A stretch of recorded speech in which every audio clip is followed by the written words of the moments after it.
Madness Podcast! The best of the underground!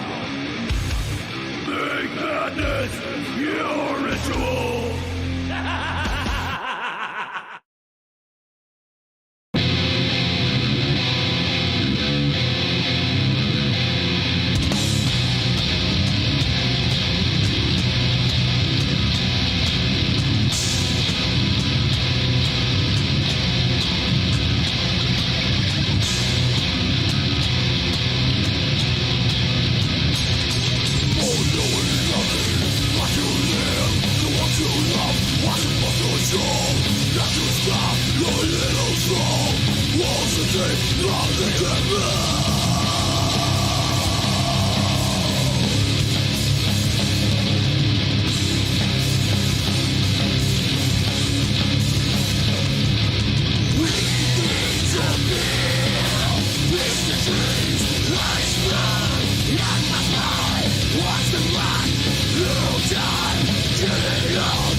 Look at that. Hope you fuckers are doing well. It is Friday, fancy fucking Friday. I hope you had a fantastic week.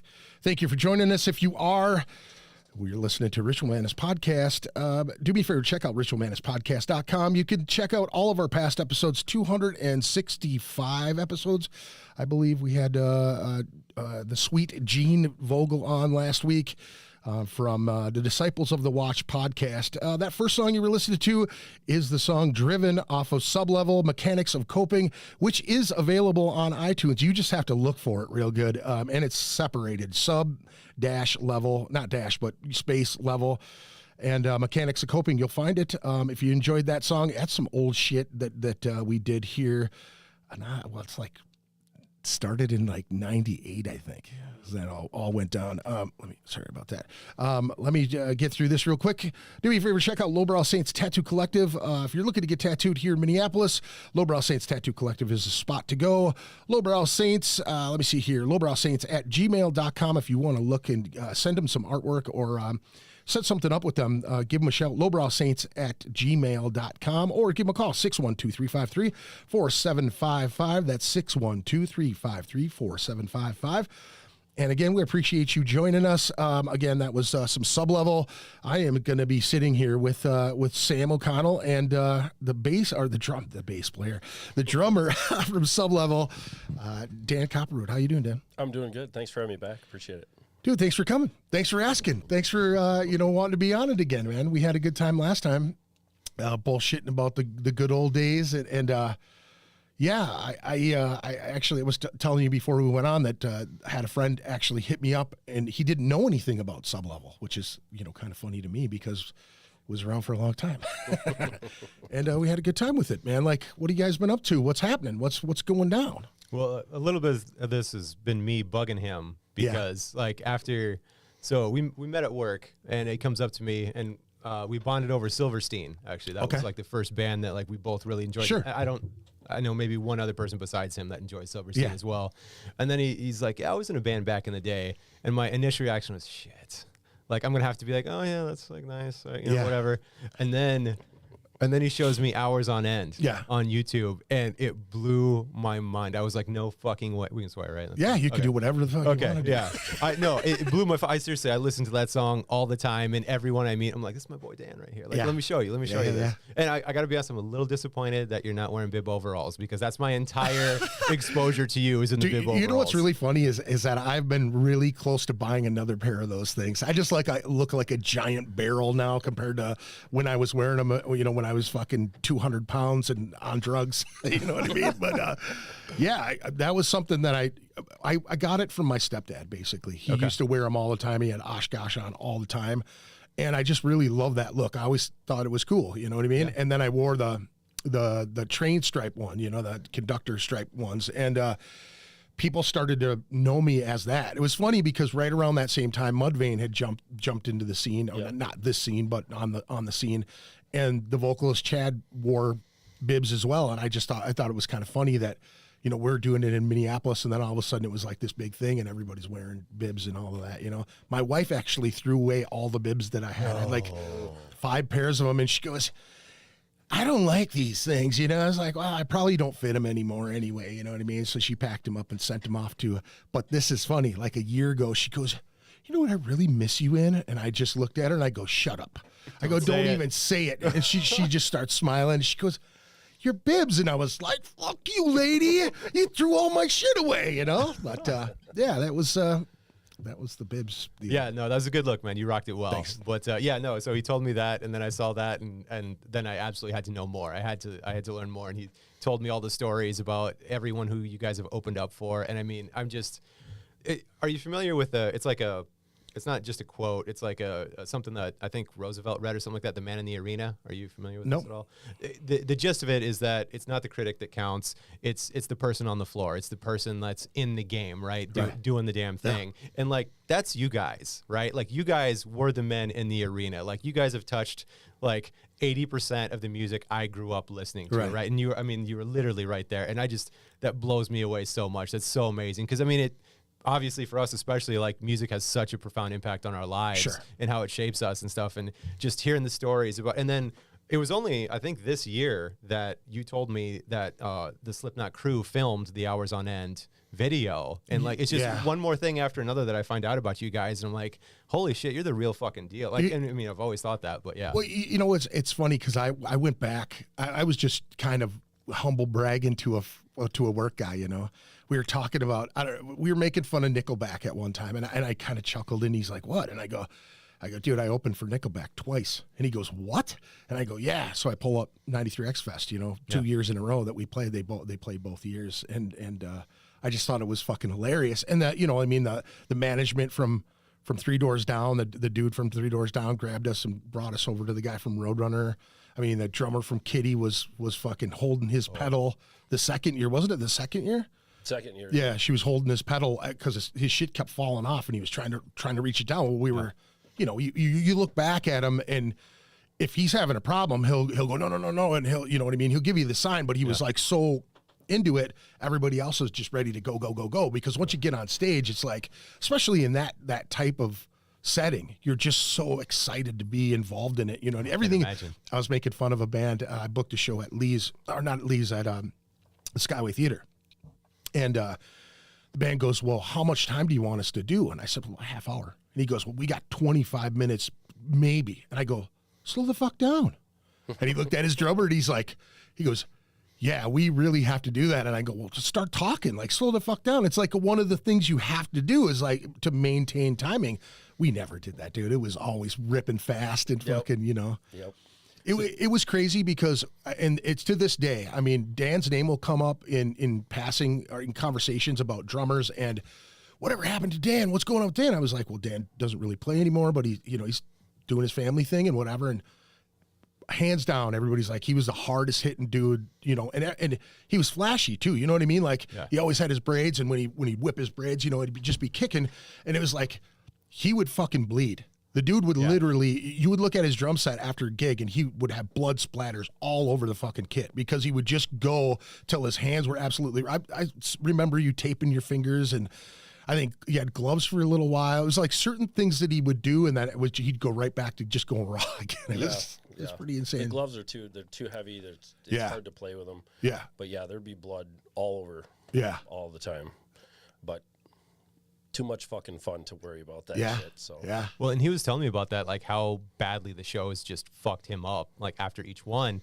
And there's probably dozens on YouTube or whatever, but I watched one Slipknot documentary on YouTube about one of their tours or whatever. And like after every show, they've got garbage cans in the back filled with water and ice, and then they just jump in that after every show. And that's one thing that Dan was telling me was kind of after Sublevel, he was, you know, at a bit of a crossroads. Like, do I try to like go big time and make this or not? And like part of your realization was like, my body's gonna be fucked up every night for the next 20 years if I do this. Like, can I really maintain? And that was really he was like the pro athlete in the group. Like we all moved around and we all had good stage presence, you know. Yeah. But he was, you know, going balls out every single show. You know what I mean? And it was like.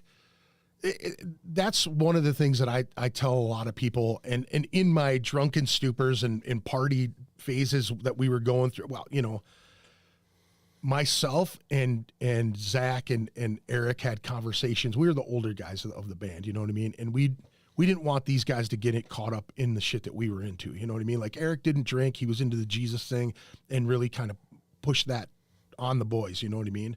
Where Nate was just like his brother, you know what I mean? He liked to party and have a good time, you know? But we tried to shelter those guys from the bullshit that we did. And there were times, man, where, you know, and I've said this a bunch. I just did an interview with some other guys that are doing like a documentary type interviews through about people in the music scene and whatnot. And I was talking about the Sublevel days of where, when you get into situations like that, where you're rubbing elbows with famous people all the time, you know, or you get backing from the radio station, which doesn't happen anymore. I mean, they really stopped supporting the local bands, which is really a shame because there's so many talented musicians in this music scene, not just guys that have been doing it since, you know, we were doing it then, but these young kids that are coming up. I'm talking the same age as Dan and Nate when they joined the band, you know, 17, 18 years old. And they are like, well surpassed what we were doing technically at that time. You know what I mean? So I look at these kids and I'm going, holy shit, these guys are really, really talented. And they're putting out products that are just absolutely amazing. But I would always say, like, I let it get to my head a lot, you know, because I was the front man. I was like kind of known because of my other bands and things like that. So when we got this lineup together, you know, Nate and Zach and Eric and myself and Dan, that was like the solidification of it all. Like this was multiple different, and every person that played in the band. I mean, our original drummer played for Ministry. He just was playing drums for Al Jorgensen. You know what I'm saying? Like taught at the School of Music. Like he's a certified fucking gangster. You know what I mean? He's a badass drummer. For sure. Where we were trying to find people to fit those shoes when we stumbled into Dan. it was a fucking gold mine. You know what I'm saying? So at that particular point, we're getting a lot of accolades and a lot of recognition and a lot of play and a lot of people, you know, really holding our hands and doing a lot of cool shit. Like we played showcases for record labels, like Slipknot's management sent people in, Def Jam, we played showcase for them, Redline Records. I mean, there was Elektra. Elektra sent people. Sony. So we did one with Sony too. Yep, Yeah. Sony. Was that Durst? But Durst was going to. That was when I think it was Nickelback got signed at that time, or it was Puddle of the Mud. One of those two bands. Puddle of the Mud. Because he was looking for bands, and he would go to the radio stations around the country and basically say, "Who are your best local bands?" And he would put, make showcases of, 4 bands, and you'd play 3-4 songs. Did we play like 3 or 4 songs? I don't remember exactly how many we played. I think we played 2, and then they asked for a third. But they didn't do that with everyone, right? No. Okay, so I mean, I was on the phone with the guy who signed Slipknot, you know what I mean, and Happy Walters, the guy who signed Korn, you know what I mean. Like Mikey Doling was from Snot and Soulfly, came to us personally and was like, "Hey, get me some shit. I want to hand it out." So that was a lot of the reasons why we rushed this recording. Before we went on the air, we were listening to that song, and I have a hard time listening to it to this day because it was such a had such an impact on me personally. You know what I mean? There's a lot of vibe in that shit and a lot of like blood, sweat, and tears, and a lot of pain in it too. You know what I mean? Like. Yeah. A lot of those songs were written while our guitar player Eric was in prison. You know what I mean? For murder. You know what I mean? Like he fucking beat some dude to death. You know what I'm saying? So if I knew that, I forgot. I didn't know that. Yeah. I mean, he had a lot of this material. I mean, the songs that I'm going to play tonight, I basically are the ones that I contributed to that album. And we were in such a rush to get this album out so we could get it to other people and try to make it big. And we had a lot of interest. I remember sitting on the phone with Monty Connor, and that was, help from the guys in Slipknot, Paul Gray and their manager at the time, Danny Nizell, got me in touch with them. Ross Robinson, who did, we did fucking Iowa, and he did, what the fuck else did he do? He did the first one, the second one. He did, I think, Korn's second album. He might have, I don't remember. Yeah, he worked with a lot of, he had a broken back. I remember that's when I talked to him. He had a broken back and he had a surgery and he was like, he had just finished Iowa or some shit like that. There was something connected, all of that. But we had a lot of opportunities, man, and I let that get to me. And there was a lot of like, haha, I'm here, you know what I mean? And kind of like shunning people that, it's just asshole shit that you shouldn't do to people. And you realize like, in the second year that we played X-Fest, we played X-Fest the first year in front of all of these people, and then the following week we played in front of like 50 people at Cabs. You remember that? Mm-hmm. It was like, oh yeah, we made it. We had real fucking bands asking us where we're from. You know what I mean? Like they wanted to help us. And then all of a sudden we're playing in this shitty East Side bar, you know what I mean? Like in front of 50 people. And it was still fun, man. We had a blast at every show. It was always a blast, But yeah, it was one of those things, man, where guys like Dan and Nate would come up in conversation many, many times. And I was strung out. I was fucked up. I mean, when the guy from 3 Doors Down brought me to the manager of Roadrunner, or, one of the guys from Roadrunner, the A&R guy, I went back to the dressing room and just did a bunch of rips and, went and talked to him, and my nose is running and it's dusty. So I'm blaming it on the dust and the, shit, but I'm talking a million, just fucking looking at him, and he's not stupid, Yeah. And basically blew that opportunity and blew many opportunities. And I think it was kind of one of those things where I look at that and it hurts because I know that there was so much potential to do so many great things with that band, but we just went into this stalemate where like a lot of bands do this. They'll write a great album, or they'll write what they think is a great album, or the material was fantastic. What we recorded and what we captured on this album wasn't to our standards of, and I listened back to it now and I just think how rushed we were and like how bad. I remember being there and drinking tea, trying to like calm my voice down because I had partied 3 days in a row before that. You know what I mean? Like my sinuses were fucked. My voice was absolutely fucked. And I look back and just I like more disappointment with myself because when you build something like this that goes well, right? You really got to focus on that craft and like put all the rest of the bullshit aside and just be like, this is the job I want for the rest of my life. And we were right there, you know. I mean, American Head Charge got signed with Def Jam, and they had a multi record deal, you know, and it was like one of those things that people were talking about all over the scene. Like, you guys are next, and the radio people thought we were next. I mean, they would put us all in these situations where we really were to the next, you know, right to the door. And, you know, and I take a lot of responsibility for that because I know how fucked up I was. I know I wasn't the best representative of the band. And when that happened, the two young guys are the guys that I was like, if something happens to this band, you two have to be the guys that go and do great things, because Nate learned this entire album basically in 24 hours. Wow. He learned every riff on that album in a night, and came like his brother. Zach asked his brother said, yep, I'll do it, whatever. And they had Dark Horizon at the time. They came up. I think Nate played with Derek first, and then you came up. Yeah. Yep. Because we did one show with just Nate, you know, 17 years old, the kid gets up and he knocks it out of the park. But I didn't even want him to go out on stage without the original guitar player, the guy who wrote all this material, without his approval. So I called him up and it was like, you know, he gave everything to me. So everything you hear on that album was given to me as a gift. Like, here, man, if you want this, take it and make something of it. Okay, because that's when Eric left the band. That's when he left the band, because of spiritual things and a lot of other stuff, you know. Yeah, for sure. Guy did fucking 10 years in prison. You know what I mean? He quit drinking, he quit partying, he quit doing everything. Joins a band with a bunch of partiers, really, you know, and has to, like, he didn't stick around. He just was like, I'm not into this. And it hurt me, because it was like, you know, this is the guy I built this with, you know, and we found all these different people, and every one of those people that played in this band, like, went on to do great things. You know, they went on to make cool bands and play in local shows and do a lot of cool shit.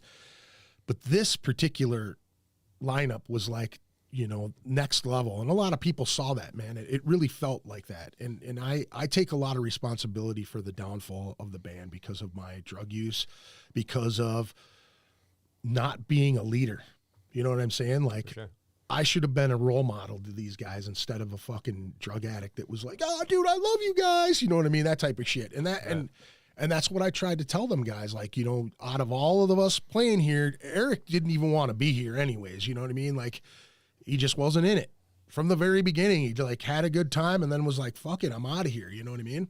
Comes back, you know, sees Nate play his material and goes, yeah, you guys are good to play a show. So we played one show without the original guitar player. And then I begged him to come back. I was like, dude, two of you guys together playing that material, it's going to be so heavy. And live, you couldn't touch us live. We held records for years, like 3-4 years of attendance for a local band, like 800, 900 people in a fucking club that had 2 levels and it was packed. And I mean, the floor would go absolutely, dude, somebody broke their fucking back in one of our pits. You know what I'm saying? Like, our pits were extremely violent. Violent as hell. And dude, everybody had the cheering, the Sublevel shit was just, it was deafening half the time. The cheering, Sublevel, you know what I mean? It was insane, you know? So much fun though. So much fun. So much fun. Well, like, I mean, nothing can prepare you for that, right? Like, I mean, to get to that level and be there, like, I mean, we all have, you know, whatever vices we've got, you know, add on top of that, you know, praise, adoration, success. Like, I mean, you're constantly being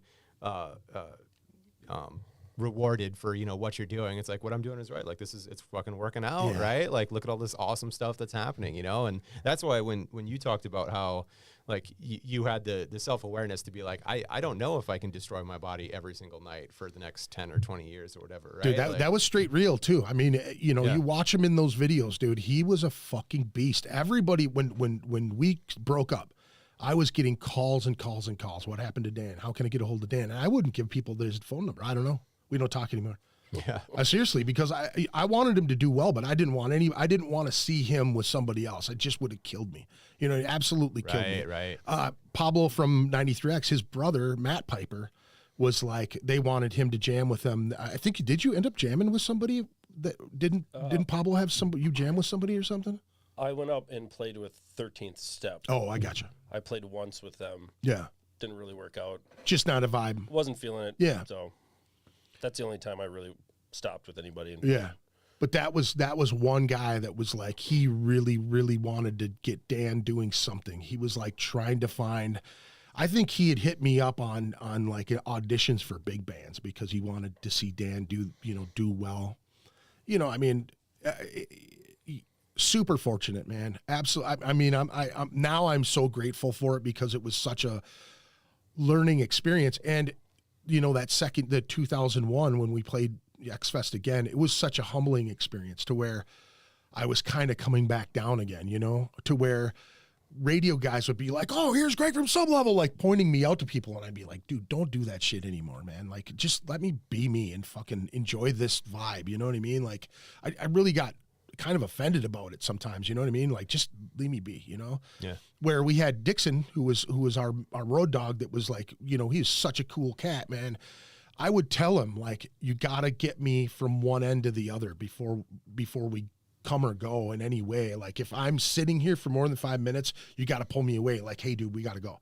And he was the best at it, dude. You know what I mean? Because we were friends for a long, long time. He knew me from my original band, like one of my original bands, and I'd known him forever. And then he, you know, basically signed on as a dude who, I mean, we barely had a chance to pay him half the time, you know? Yep. And he would just come, and then, you know, it was sad because there were other bands in the scene that were making more money than us too. You know, we were doing okay. We were paying our studio rent. There was hardly a time that we had to come out of pocket for studio rent or you know, merch. I don't think we really came out. Oh yeah, we did. Zach would definitely tell you something different, but I remember that. you know, but there were other bands and other friends that were with those bands that were getting paid, and you know, Dixon would see that, and you could tell he was a little like, "Fuck, man, I'm busting my ass for you guys," you know, and he really did, man. Dixon was amazing. Yeah. Where's he at these days? He's still around. I haven't talked to him in a few years though. I mean, online we said hello and, you know, things like that. But he's kind of an introverted cat, and you know what I mean. Like, I know he got real sick after we had broke up because he had done security for the Quest after that point, and then he got some sort of weird blood disease and like was having a hard time walking. His legs weren't working right, and he bought a house. And I mean, as far as I know, he's flourishing. You know. Good, but we were tight with Dixon, you know what I mean? And you know, it's just time, man, you know, and life and fucking families, and you know what I mean? It's a trip, man. I look back at it as one of the best experiences ever in my entire life, and one of the most, you know, disappointing too, you know. And I tell this to people all the time. You know, this podcast is something where I try to bring people in to enjoy the show, you know, to talk about what their story behind how they got into this lifestyle, how they got into music, how they found the heavier part of music, you know what I mean? Like, that is a real story I love to hear, because it's like we all come from different angles, you know what I mean? Like, mom and dad could be listening to something that you would never even, you know, Christian music for fuck's sake, you know what I'm saying? Yeah. And your neighbor plays guitar and you hear it and you're like, oh, what's this? And you go to talk to him, and all of a sudden the next thing you know, he's giving you a Metallica album or a Slipknot album or a... Before I forget, because I only found out they were local like a year or two ago. Sure. And so you're talking about when you just hear something, right? And you know, like, that's awesome. I was 15, 16 years old and was in the weight room, and I hear this song come on, and it was our rock station down in Iowa was Rock 108 Sure. out of Cedar Rapids. And anyway, a song comes on, and I rush over to a pad to write it down, because this is, you know, 2005. There's no smartphones, nothing like that. It was Dropping Daylight. Okay. Have you met any of these guys? Do you know the name or anything like that? Not that I can remember. Okay, the song is "Tell Me" by and it's not as heavy as you guys. Sure. But I mean, it's like, you know, rock plus maybe something like that. But that, for me, like, that, you know, kind of got me into it. And the biggest influence for me was probably like Seven Dust. Sure. Like, I remember the first time I heard Waffle. Like, oh, that's just fantastic. And then, you know, Denial, of course. That whole album, really. But like, what was it for you? As far as like getting into Your heavy musical stuff? journey, and getting the... Well, that's funny that nobody's really ever asked me that one. I grew up on R&B. My mom was a huge soul person, Motown, the Parliament Funkadelic, Bootsy Collins, Teddy Pendergrass, Luther Vandross, Al Green. I mean, Sly and the Family Stone, Prince, obviously. My mom liked Alice Cooper back in the day too, which was weird. Linda Ronstadt. I mean, there's just Collins. I just learned of him like 2 days ago. Really? Peabody's a big fan. He listens to what guy we work with. Yeah, listens to all that stuff. So I love the funk. I've walked George Clinton to his car after a Parliament show. He did a mural of the Atomic Dog in my Motor Booty CD. I toured with the drummer from Tribe of Millions was a R&B band here. The guitar player's cousin was Andre Simone, who played with Prince, right? That was the rig he played, was Andre Simone's rig. The drummer was Greg Say, who was from Cincinnati, Ohio. And his sister used to sing with Parliament. So when they came to town, he was like, come on, chill, come with me. We're going to go to the show. I was like, all right. So I'm sitting outside. All of a sudden, George Clinton's son, which I didn't know who it was, little George, comes up to me and we're talking. And then I had Blow. So we went back to the hotel. We're doing Blow and we come back. And he's like, I'll get you on the list. And I'm like, I'm already on the list, bro. You know what I mean? So I go in and I you know what I mean? I get my CD signed by all the members at that particular time. And then George Clinton drew the Atomic Dog. I still have that CD too. It's fucking so awesome. Absolutely amazing. But the original Rubber Band members, which is Bootsy Collins' band, right? There were two of those guys in that mix that year that I met him, which was Mudbone Cooper and Peanut. And both of those guys did I'd Rather Be With You, the guy with the falsetto. I'd rather be with you, oh yeah. that dude is Mudbone Cooper. I got to kick it with him, and I've never seen Bootsy Collins, and I never get to meet Bootsy Collins, but like all the people, so, you know, some people that have jammed with him and shit. Yeah. Did you know this? About No, I didn't. Rock and roll wise, I would say, you know, hair metal came to me. Like, I heard Metallica before I heard like Cinderella and Bon Jovi and Guns N' Roses and shit. Motley Crue was kind of one of those bands where my aunt listened to, you know, a lot of the bands that were around town, Regime and God, what the fuck, Impaler, Death Squad. There's like a handful, Gemini. I think, I want to say it was Gemini.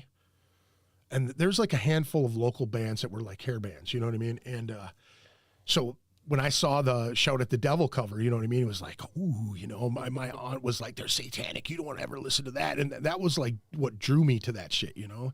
So I listened to it and I was like, you know, the Shout at the Devil, the very beginning, the beginning shit, just, you know, kind of gave me that vibe of evil. But I'd listened to Kiss when I was a kid. Like my very first record that I ever owned was Kiss Double Platinum, was the very first like album that I ever had that was my own. But I heard Kiss Alive 1 on 8-track, and then my buddy had Kiss Alive 2, Rock and Roll All Over, Dress to Kill. I mean, he had every Kiss album you could imagine. And then I had my very first concert shirt was a Kiss shirt.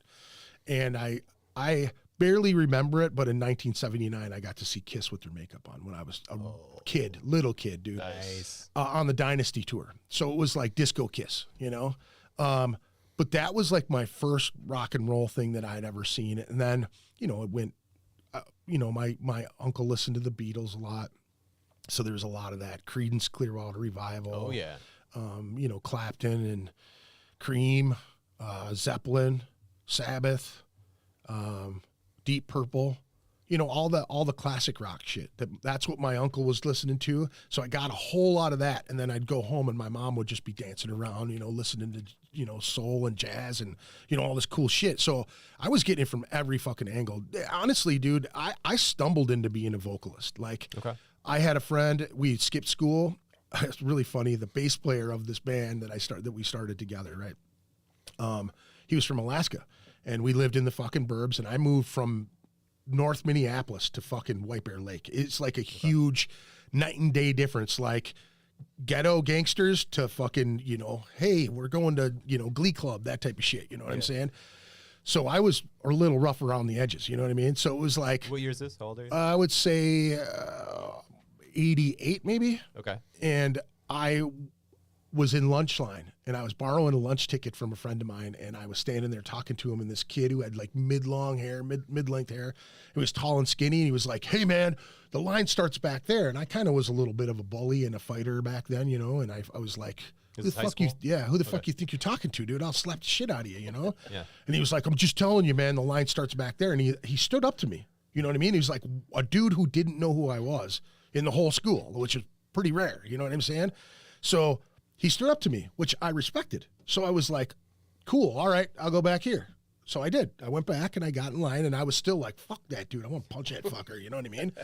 So I'm with a couple friends, and we went to go smoke a joint, went to this park, and he said, my buddies are jamming after school. He's got a band. So it's like in the suburbs. His mom and dad look like the quintessential his mom looked like Betty Crocker, like this little bob haircut, you know what I mean? It's, hi, I'm Jeannie. Nice to meet you, you know what I mean? Yeah. His dad was a Lutheran pastor, and he was a fucking D&D dungeon master. This kid he still does it to this day. He's like 50, and he still kicks ass at that shit. I mean, he is badass dungeon making madman. He's fucking awesome. But we used to play D&D in his dad's church at the pulpit. You know what I mean? What? Yeah, because they'd look at that shit like it was satanic, and we used to fucking run around there and read the satanic Bible and all kinds of shit, you know? But when I went to this house, I walk in this house. I had no idea who these people were. They were friends of my friend. Go downstairs, and here's this long-haired kid I tried punking in line playing bass. So I felt like an ass. It was like that first humbling moment where you're like, you're in this dude's house, you prick. You know what I mean? Yeah. And I felt like shit. Turned out they didn't have a singer. And they had lyric sheets, and I sang through a bass amp for the first like 10 years of my existence as a singer. Yeah. Wow. And I couldn't remember the lyrics for shit, you know? It's what they say with phonics, you know what I mean? You remember with the cadence of the music. Okay, yeah. So he would write all the lyrics because he's great at poems and writing all the shit. I had no idea what I was doing. It was like I was a projector, and he'd just feed me the fucking film, and I would just go off, you know? Yeah. But I was so into the music that people would be like, you know, they're like, whoa, what's this? You know, even a cat from way back in the day, Eli, this drummer dude that I know, right? He said, you're one of the first dudes that I ever saw that made me want to play music. And I was like, well, you know, why? And he goes, I thought it was funny that you were so into it. Like you're playing air guitar and like just thrashing out. And he was like, after the first song of watching you, I realized like you really fucking meant what you were doing. You know what I mean?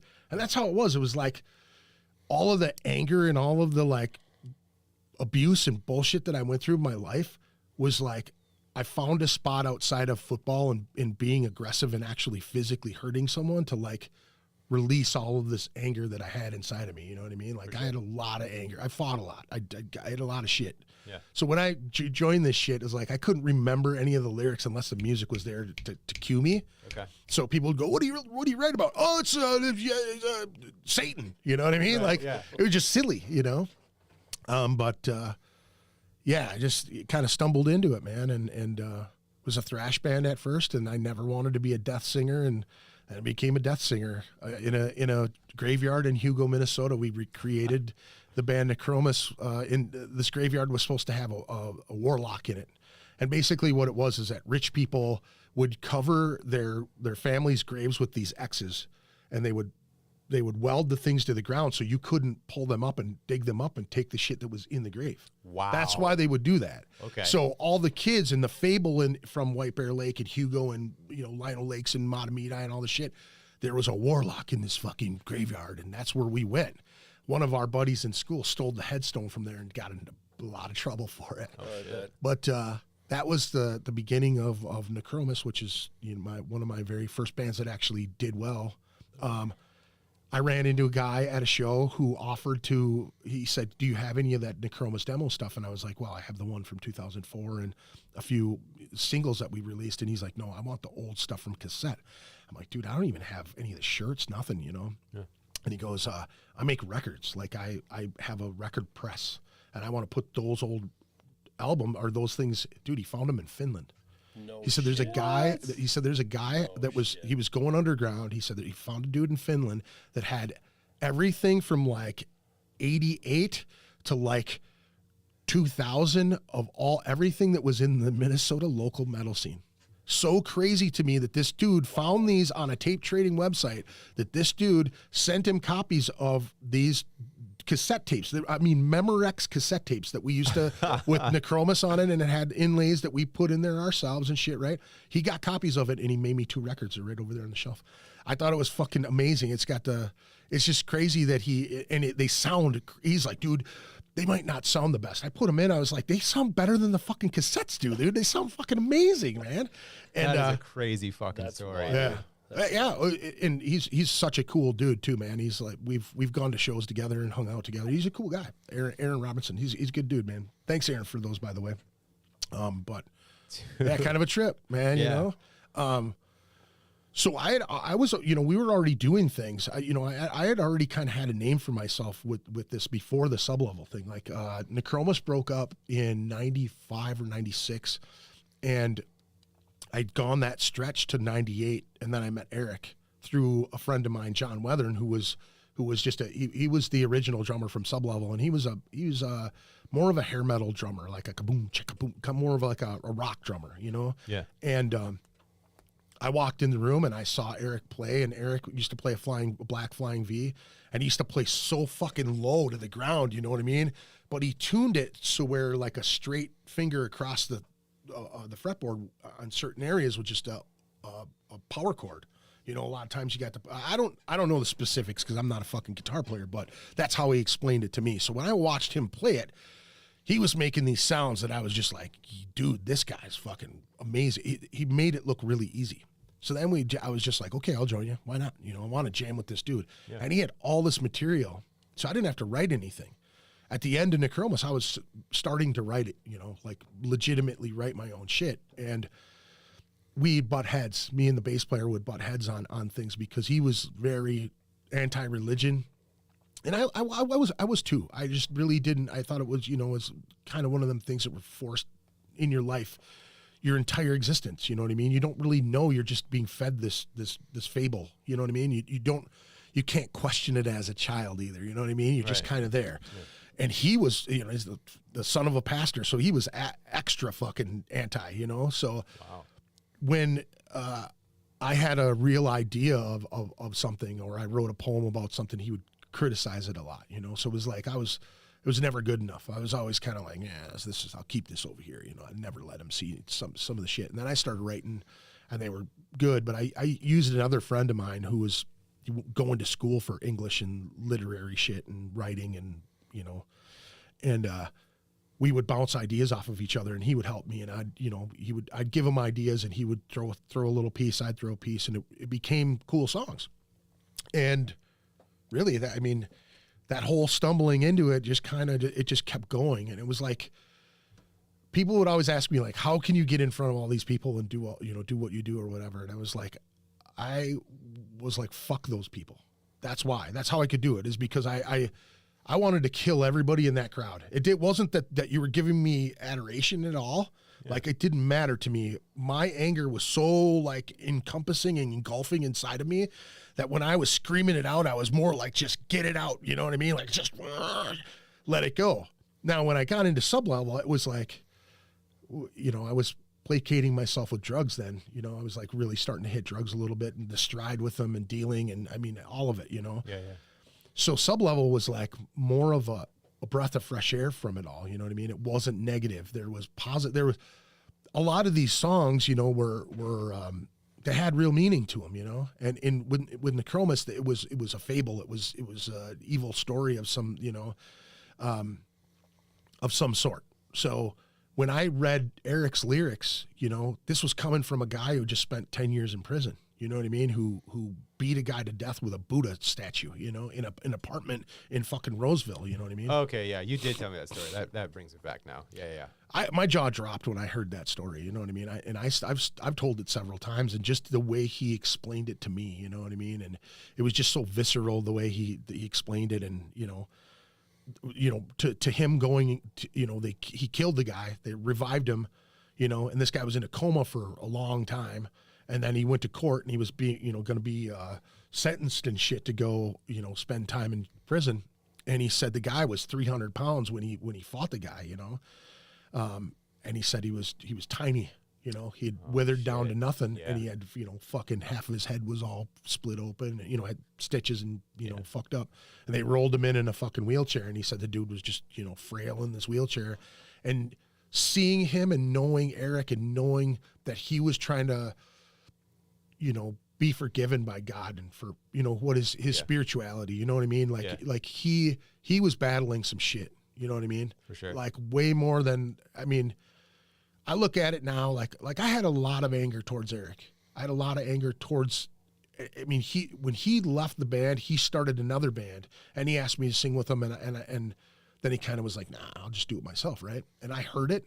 And the music that he had after Sublevel was some of the best stuff that I'd ever heard him write. You know what I mean? He really created, and I was even more angry with him that he was able to go on without us. You know what I mean? And he had some of the old players that we played with, and he had people come and do guest spots on there and vocalists. And I was hurt. I was really sad about it. You know what I mean? I was really, and it all goes back, man, to what I've always tried to do on this podcast is like, give people direction. Like if this is something that you really, really want, like, like Dan, am I going to be able to do this for 20 fucking years? Yeah, it's great now, but I know when I get done, I'm wasted for, imagine doing that every single night and having maybe one night off a month. You know what I'm saying? That's 30 fucking days of just banging the living shit out of yourself, getting in a van or a truck or a fucking bus and driving to the, and maybe having a few drinks, maybe trying to find a stimulant to keep you going to the next gig. You know what I'm saying? Like it's just this vicious cycle.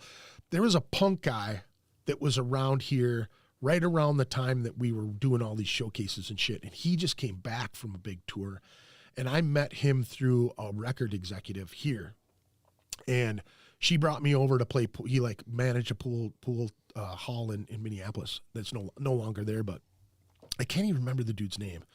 But he was a fucking sweetheart of a guy. And I remember telling him the same story and the same bullshit that I told record label people. Like, you get me on the road and I know that I'll be able to deliver every single night. I will make people have fun with what I'm doing. I can control them. I can command the crowd to do what I want them to do. And I did have the ability to do that. But it was all, thoughts of grandeur, all this, it was all fake. It was all, and when he told me that he, had to leave his band because he woke up in a gutter in Chicago, and they had left him there and they went to the next gig and he had to take a Greyhound to the next gig and then they missed that one. So then he had to get in the van with all these pissed off dudes. And then, he said after that, it was like, I drank every single night and at every place, everybody gave me free drugs. So he's like, I never had to pay for it. So it was always free and I always got fucked up. And he's like, they give you a $25 per diem to eat. And what are you going to do? You're going to go get drunk and get fucked up. So I look back at that shit and go, I'm lucky that I didn't get signed. I'm lucky that someone didn't believe my bullshit and put me on the road. Cause I probably would have been like the singer from Drowning Pool that I met 2 weeks before he died in a fucking, we went to go see Seven Dust, Drowning Pool, and a band that we met in the Ascot room when we played there. I cannot remember the name of that fucking band, but they were some of the coolest guys ever. They had just gotten signed. They were from Hollywood. Cool as shit. And I saw their name on that Seven Dust thing, and Jack Gilbert asked me if I wanted to go to La Crosse to see him. And, I had pockets full of drugs, you know what I'm saying? So we go down there and we do drugs all the way there. We go to the party, go to the fucking thing. We partied with Seven Dust, we did all of the fucking fun, cool shit. We met LaShawn and everybody in Morgan and hung out with all them guys. And then I remember us, looking cool, So we were in this bar with friends of ours, John Melbo. You remember John Melbo, don't you? From, Blood. I can't remember the Blood band name. I cannot remember their name. Anyway, that'll come to me. He says, this is the singer from Drowning Pool. Like, they walked up to us like, hey, you're in that band, and we're just going, no, we're just some guys from Minneapolis, whatever. Well, don't lie to us, you're with the bands that are in town, and, this whole thing. Singer of Drowning Pool comes up to me, he is fucking obliterated, and he's asking Jack for dope. And he's like, hey, do you want to deal with this fucking guy? And I was like, well, I guess, He's like, can I try it? Can I try it? So I took him in the bathroom. I gave him a rip. And then we fucking, we're sitting there talking. And he's like, it's too expensive, and walks out the door, walks into the street where cars are fucking going like this. He almost got ran over by a car, died 2 weeks later. Damn. Yeah. That's like I said, no one's fucking prepared for that No. lifestyle. No. Like, yeah. You think you are, you know, I mean, when you're young and you're full of shit and you know what I mean? Then, you know, you get caught up in the partying and whatnot. You really just, you think you're invincible, and you're definitely not. Well, no, those stimulants only reinforce that. You're like, I'm fucking amazing right now. Like, and then that shit wears off, and then that's a dragon you constantly chase, man. Yeah, for sure. Yeah, that's no good. But I mean, yeah, it's a mixed bag, right? Like, I'm sure, like, you know, going on. Dan, what do you think about that stuff? Like, what are some of your memories of that whole thing? Like, are there regrets that you had in the mix of that shit? I mean, do you ever think about, you know, all that shit back then? I don't really have any regrets at all. I'm honestly just so damn glad that I had that opportunity to do that. Yeah. My dad was pissed as fuck when I got into metal. Yeah. Mad as hell. Yeah. Fucking broke my fucking CDs and shit that I had, and was just totally against a very Christian guy. Yeah. My mom, on the other hand, she's just like, oh, I believe in you. You can do it. You know, she was just awesome. Trusted me with everything. I mean, we'd be out playing shows. You know, we'd be gone for 3 days for X-Fest both times, and she just have a great time. Yeah. Wasn't worried about drugs, alcohol, any of that stuff. And so I'm just lucky I had the opportunity to do it. You guys, you know, took me in, and I really don't have any regrets from it all. I mean, it just is such phenomenal memories. Yeah. I mean, there were obviously bumps in the road there, and, you know, Eric with his, you know, being super into God and everything, that was irritating because sometimes we'd take his van, put my drums in the back of his van, and then he'd sit there and they give you the sermon, give me this shit the entire way there. You're gonna burn in hell if you don't get your shit figured out. Because I'm an atheist. I've been an atheist since I was probably 15, and he knew that and wasn't pleased. So. Well, you know, and that's the thing too, man. You know, like even looking back at that stuff, like I said, I had a lot of resentment towards Eric because it was, you know, I believed in him. You know, I believed in that. I believe that if you believe in a higher power, right? You think of that you're given a gift, you know, and that gift is what, you know what I mean? Like you some people go their entire life trying to figure out what that is, you know, and I think he just didn't see the fact that he was there to give his belief and his strength to people. You know what I mean? Like, I think he wasn't ready to do that. You know what I mean? I think that he felt like it was evil in some way. You know, like I would change some of his lyrics and he would get mad at me. You know, he would be like, I don't want you to sing like that. I don't want you to say that there. I don't want you to do that. It defeats the purpose of what the song was written about. You know what I mean? Because it was just me vibing off the anger. And again, like I said, from the Necroma stuff to the Sublevel stuff, there was a good gap, a couple years there, you know, where I honestly wasn't ever going to play again. I was just like, fuck music. It wasn't in my eyesight at all until I met Eric. And then, you know, with that whole thing, I look back at it like I had a lot of resentment towards Eric. You know, and I had a lot of like misunderstanding about Eric too. You know what I mean? But I think looking back at it now, this is a guy who really hurt somebody bad. You know what I mean? And I think he fought with that every single day. You know, I think he fought with keeping his own demons at bay. You know what I mean?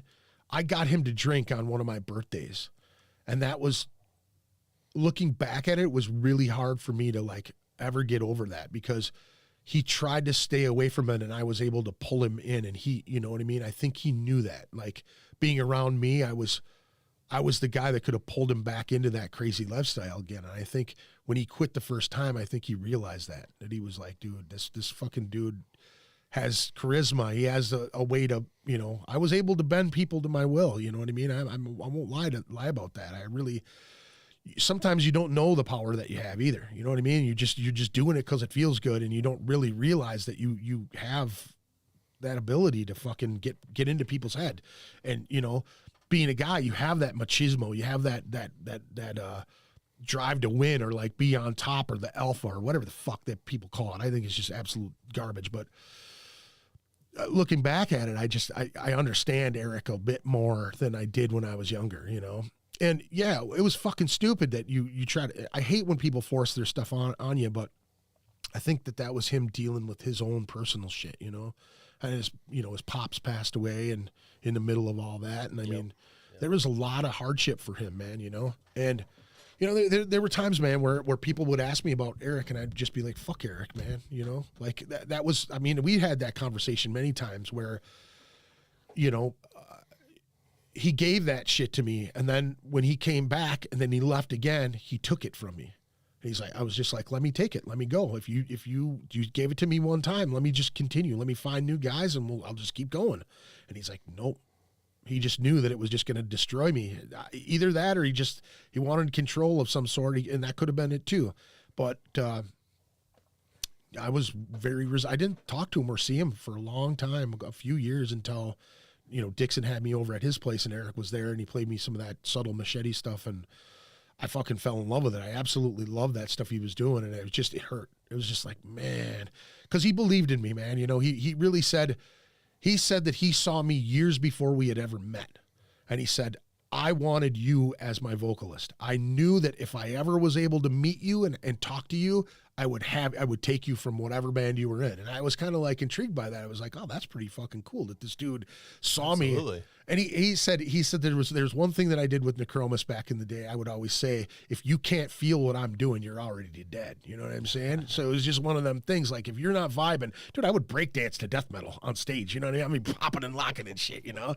And it was one of those things that, I mean, there's guys that still talk about that shit to this day. They're like, dude, you're the only guy I've ever seen pop and lock to death metal. You know what I mean? And it was like, it's something I did, man. I fucking loved it. I absolutely loved music. I did the Outside of the Murder thing for, you know, a few years after that. And again, that was one of those things where a guy like Bill Lindsay, who's been in the music scene from Impaler for decades, dude, you know what I mean, comes up to me at Earl Root's funeral, who was a huge thing here at the Fresh Air Radio, the Root of All Evil.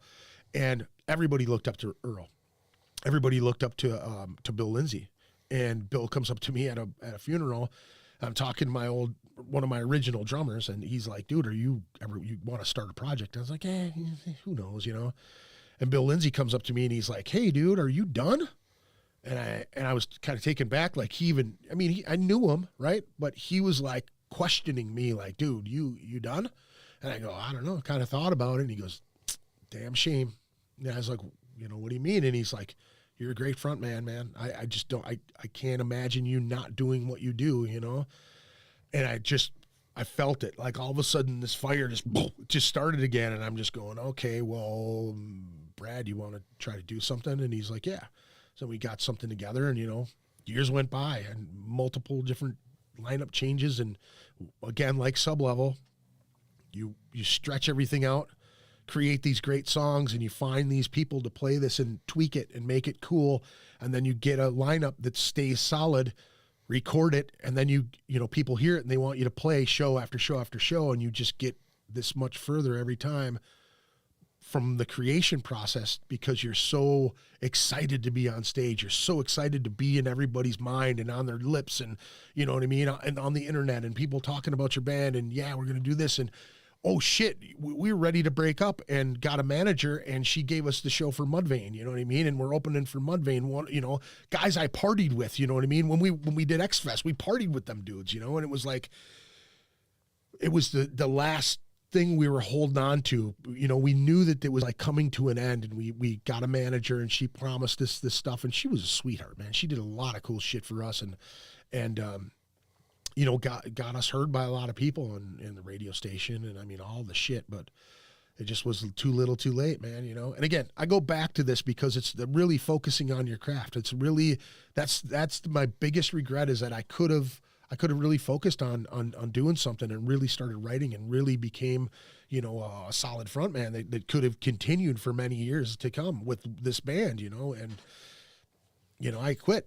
You know, we were done, and then I was like, fuck this shit, man. And then there was a lot of drugs after that, you know, there's jail time, there's a lot of shit that went on. And then Necromus got back together. You know, I went back to my death metal roots, and we released an album in California in 2004, and at that time I just had gotten in trouble with getting caught with a bunch of drugs, and I had like this 40-year sentence hanging over my head for the drugs that I got. My mom bought me a lawyer basically and got me. I mean, I'm fucking 29, I think. You know, I just gotten in trouble. I got a DWI. I got fucking first or second degree possession. You know, I was sitting on a lot of time. Yeah. I go to California, Vegas, a couple shows in Vegas, a couple shows in Arizona, and we went out with Anal Blast, and you know, it was like all this cool shit's just kept happening, you know, and I was like in this thing, like I got to get out of this rut. I got to get out of this same fucking pattern that I was doing, and you know, after Nick Chromas broke up again, I was just like, I didn't want to do it anymore. I had a friend tell me, he asked me why I was so fucking bummed out. And I was like, you know, I can't even, there was like 2 years, dude, where I couldn't even look at myself in the mirror because I was just so disgusted with myself, you know? And I had friends that were very positive and doing a lot of cool things. And they would say, dude, you're fucking Greg Chilton. You're the guy that people know in this music scene. You're the dude, you know? And I just was like, fuck that. Fuck all of the shit you're saying right now, because I don't feel like none of that. Yeah. Like, I feel like this, you know what I mean? Like, that's what I felt like back then, you know? It took a long time and a lot of, like, soul searching to just get humble again, man. And I made a lot of apologies for the shit that I did with Sublevel, you know? People who made an effort to try to get heard. And this game is really who you know. It's... Yeah. Who you can rub elbows with, who, you know, are you willing to go and be that I'll just say it, a fake fucking person. You know what I mean? Like, I'm not really a fake guy. I'm a pretty big hearted dude that, you know, I'm a pretty open book, but there's situations, man, where you got to be full of shit, and you got to have this ego that people, you know what I mean? And that ego eats you a fucking alive. There's no lie about that at all. It will eat you alive if you let it, you know? Well, it's a game, though, right? I mean, it's playing politics. It's playing poker. Yeah. You know? Absolutely. Yeah. And the analogies of poker have really, I use them every day. You know what I mean? My mom would always say when I'd get into certain situations, you know, tomorrow's another day. It's another slate. You know, you can start all over and do whatever you want with yourself, you know? I'd always keep that in the back of my head, you know? And, you know, trying to get off the drugs, man, it was like I'd fill one thing with another, you know, whether it be pot or coke or fucking speed or, you know what I mean, booze. Yeah. I mean, I hated drinking, you know, and then I just found myself knee deep in a bottle because I was trying to come down off all the speed I was on or the coke I was on, you know what I mean? I like this cycle of just debauchery and fucking, you know what I mean? It's a long tale, sir. Of, hey, you know, we got time. Yeah, it's just one of them things, man, where I learned a lot, had a lot of fun. And like one thing that, like, you know, assuming that like, hey, let's say maybe you guys made it or whatever. One thing that, and obviously I've never been in the music game. I didn't know anything, but like Kitty, for example, when I went to college in Cedar Falls, like they were like always at like one of the small like Main Street gigs, right? And the same with like, I want to say it was Crossfade. It might have been Trapped, but we'll just call it Crossfade because of Trapped is who they are. But like they were always at these like Crossfade played at this like fucking bar all the time, like down closer to Waterloo or whatever. But like I never understood that because like they were like big bands to me, right? Sure. Like and so like they had made it, but then they're playing these venues at, I don't know, 200 people. Like I don't, maybe is that just part of the gig? Yeah. Or yep. It is. Yep. Okay. Absolutely. Okay. And that real quick, going back to Kitty, that, you know, they wanted to meet you, the 93X story and all that stuff. Have you had them on? On here? Yeah. No. I've never had a chance to like to chat with any of them. I mean, I could reach out. I could totally reach out. I could reach out to a lot of different people, but I don't, because it's like a lot of time, and this is my own, I'm intimidated by it because I can talk with the best of them, but it's kind of one of those things, like people that big, they've already done every single question you could even imagine asking them. You know what I'm saying? Yeah. A lot of times they're when you contact a management or anything, they give you 30 minutes. They give you 45 minutes. They give you, you know what I mean? Like I could have, I have a friend that's working with some booking agencies right now. And she's asked me about doing interviews with big old school metal bands, you know? Yeah. And that, intimidates me because it's like, I know this is like the bottom basement. This is the beginning of it all. And that's what means a lot to me. It's like, they've already made it. They're already out there. They're doing their thing. You know what I'm saying? Getting started, knowing where the missteps and where the proper steps are, and the goals that you need to set need to be here before you look beyond that, because it's not like it used to be. Sublevel was on the cusp of what they used to do. Okay. So by that time in 98 to 2003 or whatever, we broke up.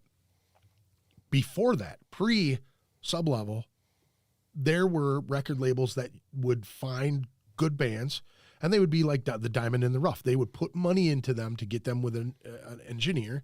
They get them with the people that would help them write tunes or tweak them. And I never understood that until I was in the booth with Dave Ellefson from Megadeth recording my friend's band, and he's looking at me and he's telling me, what are you doing there? Like, what are you trying to achieve? Like, you can't sing like this guy because your range is nowhere near his. If you're going to do heavy, do heavy. Like, stay in your lane. Don't try to go from there to the other, you know? Right. And that kind of, when I saw him critique their music and how they wrote that music, and this is a guy who's been in one of the biggest metal bands ever, right? Critique my friend's band in a small studio in Minneapolis, okay? This guy's toured the entire universe, for fuck's sake, right? He's in the control room, and I'm just watching him going, holy shit, this is how they do it.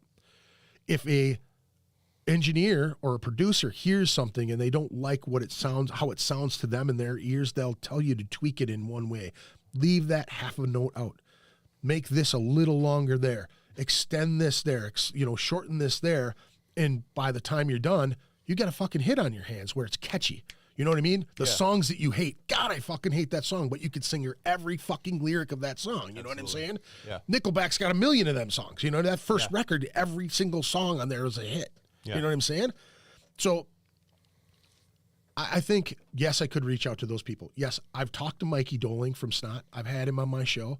I've talked to him, and I felt like an ass because I didn't follow all of the stuff that he did, his Wyota stuff and other bands that he had been a part of, and I felt like an idiot asking him these questions. He's like, no, you're jumping way ahead. This is what I was doing from here to here. This is what I'm doing from here to here. I had a Snot reunion here, and I felt bad because he's actually a friend of mine. You know what I mean? And it was like, yeah, I could go back and go through all this history, and I'm kind of a fly by the seat of my pants type of guy, talking wise, Yeah. But I really like to tell people the shit that I've been through, and I like to hear their journey. And if I can point out certain things that can help them, get their band somewhere else. I think that local bands should not focus on being local. I think you should play a handful of shows here a year, and the rest you should figure out how to do. If you're a weekend warrior type of guy that can only go out because you have family and shit, make the places you go count. If you're going to do it, like I would say, if you're in Minnesota, you're going to want to find bands outside of your area, right? You want to stay in the Midwest, and you want to go Duluth, you want to go Rochester, you want to go Eau Claire, you want to go to La Crosse, you want to go to Milwaukee, Madison, Illinois, into Chicago. You know what I mean? Like down to Iowa. Des Moines was a huge market for Necromus. That's how I met all the guys from Slipknot. That's how I grew up with those dudes, is that our bands. Now, these guys were all in different bands. They weren't like Joey and Paul were in a band called Monofidius. Oh, no, I think Paul was in Body Pit. Joey was in Monofidius at the time. I think Mick played with. Both of them were in Anal Blast, weren't they? Yes, they were. Yeah, yep. Okay. They moved up here for a little while to play in Anal Blast. But, that was, we would go down there and play at the Runway, which is no longer there anymore. Harry Mary's would play down there. There was, we would go down there, and that's. Are you talking Necromus or Sublevel? Both. So, because you had a question. Oh, yeah, we were talking about this. We were getting food before we got here. Where was the venue? What was the name of the venue that we went down and played with Painface? And that was Harry Mary's. Was that Harry Mary's? Yep. It was, okay. Because, there were Slipknot guys in the crowd. Yeah, because Paul Gray offered to buy me a beer at the bar. Yep. And I'm like, Mr. 17-year-old driving my pink station wagon down to Des Moines to play a show. I was like, no, that's all right. Now I regret that. But, Yeah, but that was great. That was a Corey great show, too.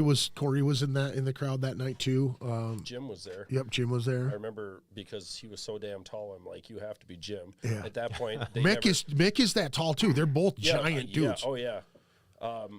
That was before they took their masks off at all. Yeah. So I was like, that's definitely got to be Yep. Jim. So Yeah. that was a so great awesome. show. That was so much fun. I mean that in general, like that whole situation, like they played here at First Avenue, and I was at the show, but I left early because I'd never heard of them before. But it was like this buzz that everyone was like, this band from Des Moines, they're fucking amazing. They're like this crazy thing, right? And they played the show, and my drummer from Necromus came up to me, and he gave me Paul Gray's phone number, and he's like, "Hey, Paul Gray wants you to call him." I'm like, "Paul Gray from Iowa?" And he's like, "Yeah." He goes, "Yeah, he's in Slipknot." Who the fuck is Slipknot? You know what I mean? Like, who the fuck are them dudes, you know? Oh, dude, you missed a great show. They fucking, Sean Cram broke a $5,000 fucking espresso machine at First Avenue, and they never were able to play there again after that. Shit. But it was a big deal. He took the fucking keg and threw it into this big ass thing. It was like, it was a big deal. Well, and because you've got a story about being in the back room with Slipknot and partying with them a little bit, and that's where you grabbed the. I can't remember if he told this story last time where he got the makeup paint from him. Yeah, we took their makeup paint. I remember that. Yeah. Yeah, That we was used at that for Fest. a long while too, That didn't was we? at Fest, yeah. I have one separate that I kept that's used. The last time it was used, they used it at their show. Yeah, But yeah, we grabbed a bunch of that shit and jugs of alcohol. that was insane. Backstage with them at Yeah. 93 X Fest. Yeah, Machine Head, Yeah. Mudvayne. I mean, fucking Stone Well, Temple Pilots. Stone Temple they were Pilots next to us. room was right next to us. Now, here's the crazy thing, and I don't know if I told you this the last time we were on here, but after Scott Weiland had passed away, there was a bus driver who went on one of the major comedy podcasts and was talking about his experiences with certain rock stars that he had driven bus for Blind Melon when Shannon shit. Hoon passed away, and he also drove bus for Sublime before Brad Nowell passed away. But he talked about he was hired by the management for Stone Temple Pilots to be Scott Weiland's like guy to keep him off of drugs. So he goes, I would walk him to his hotel room, and he goes, the guy would fucking climb off the balcony down to the next room, go into the next room, and then leave and go get drugs and then come back all fucked up, and he would get in trouble, right? So he's talking about Scott Weiland being the guy that would go into their dressing room, the band's dressing room, his whole entire band, and he would destroy the fucking dressing room. So when we got to X-Fest, like we all bought our own tickets, and they gave us all free tickets, right? And backstage passes and all the shit, right? So we had all this extra shit.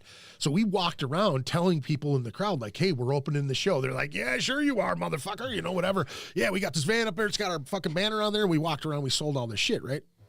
So I forgot where I was going with this fucking thing, but we went around and Stone Temple Pilots. Stone Temple Pilots. So we get into the backstage area, and it's like this big pole barn, right? I mean, it's like this big pole barn with a bunch of picnic tables and shit where all the bands ate. They had catering. I mean, like great food, but, you know, barbecue food, you know, hamburgers, all that, you know, all that shit, hot dogs, brats, all that shit. But it was a huge spread. So we get back there, and I'm looking for the people to get in touch with. Well, it's my fucking nephew's mom is in charge of all of it.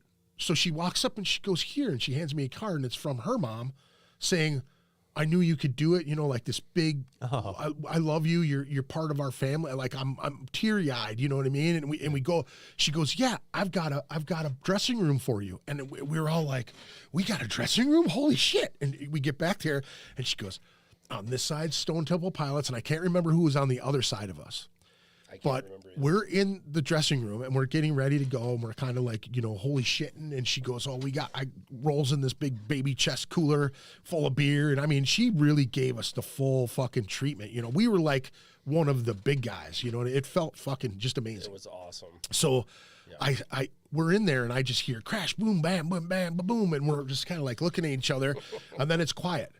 And I go, and I ask her, I go, can I just look in there and see what it is? Well, I look in there, and their coolers are turned over. There's ice and beer everywhere. Their couches were turned over and shit. Scott Weiland went in there and smashed all that. And I was like, what the fuck happened in here? And she's going, oh my God, I got to clean this all up. I got to get this all back to normal, you know? I hear that story, and I'm like, that's what fucking happened. This dude just went nuts. You know what I mean? He would do it to piss those guys off so they would play better. Interesting. That's an interesting motivation, right? But that was years and years after that. You know, I mean, he passed away 5-6 years ago, right? Something like that. I thought it was more than that. Yeah, well, I can't remember. Very well could be. I'm but thinking of Chris Cornell. No, that's 5 years. Okay. That anniversary just passed. right. Yeah. Yeah. So I mean, those were crazy times, man. It I was so stole cool. a Slipknot sign off their door. Yeah. I have it at my house. Do still. ya? Yeah. The Slipknot 93X Slipknot green room or whatever. I saw a guy at a bike fest with that 2000 shirt on. Remember, it had that weird red tribal in it. Yeah, and it had our name on the back, like The chick? really small. Right? And I walked up and I like walking up, with a bunch of my friends. I'm like, I'm on the back of that shirt. What? My band is on the back of the bullshit. I was like, let's go back there. Look, I'm like, right down there. See, it's a Sublevel right there. No shit. That's pretty fucking cool. I was like, yeah, that is pretty fucking cool. I still have all of those shirts. Do ya? Oh yeah, I have, and they're all 4 sizes too small now for me because I've gotten old. Yeah, I have some lanyards and passes and shit, but that, yeah, that was some fucking fun times, man. Mm-hmm. Some So, cool like, shit.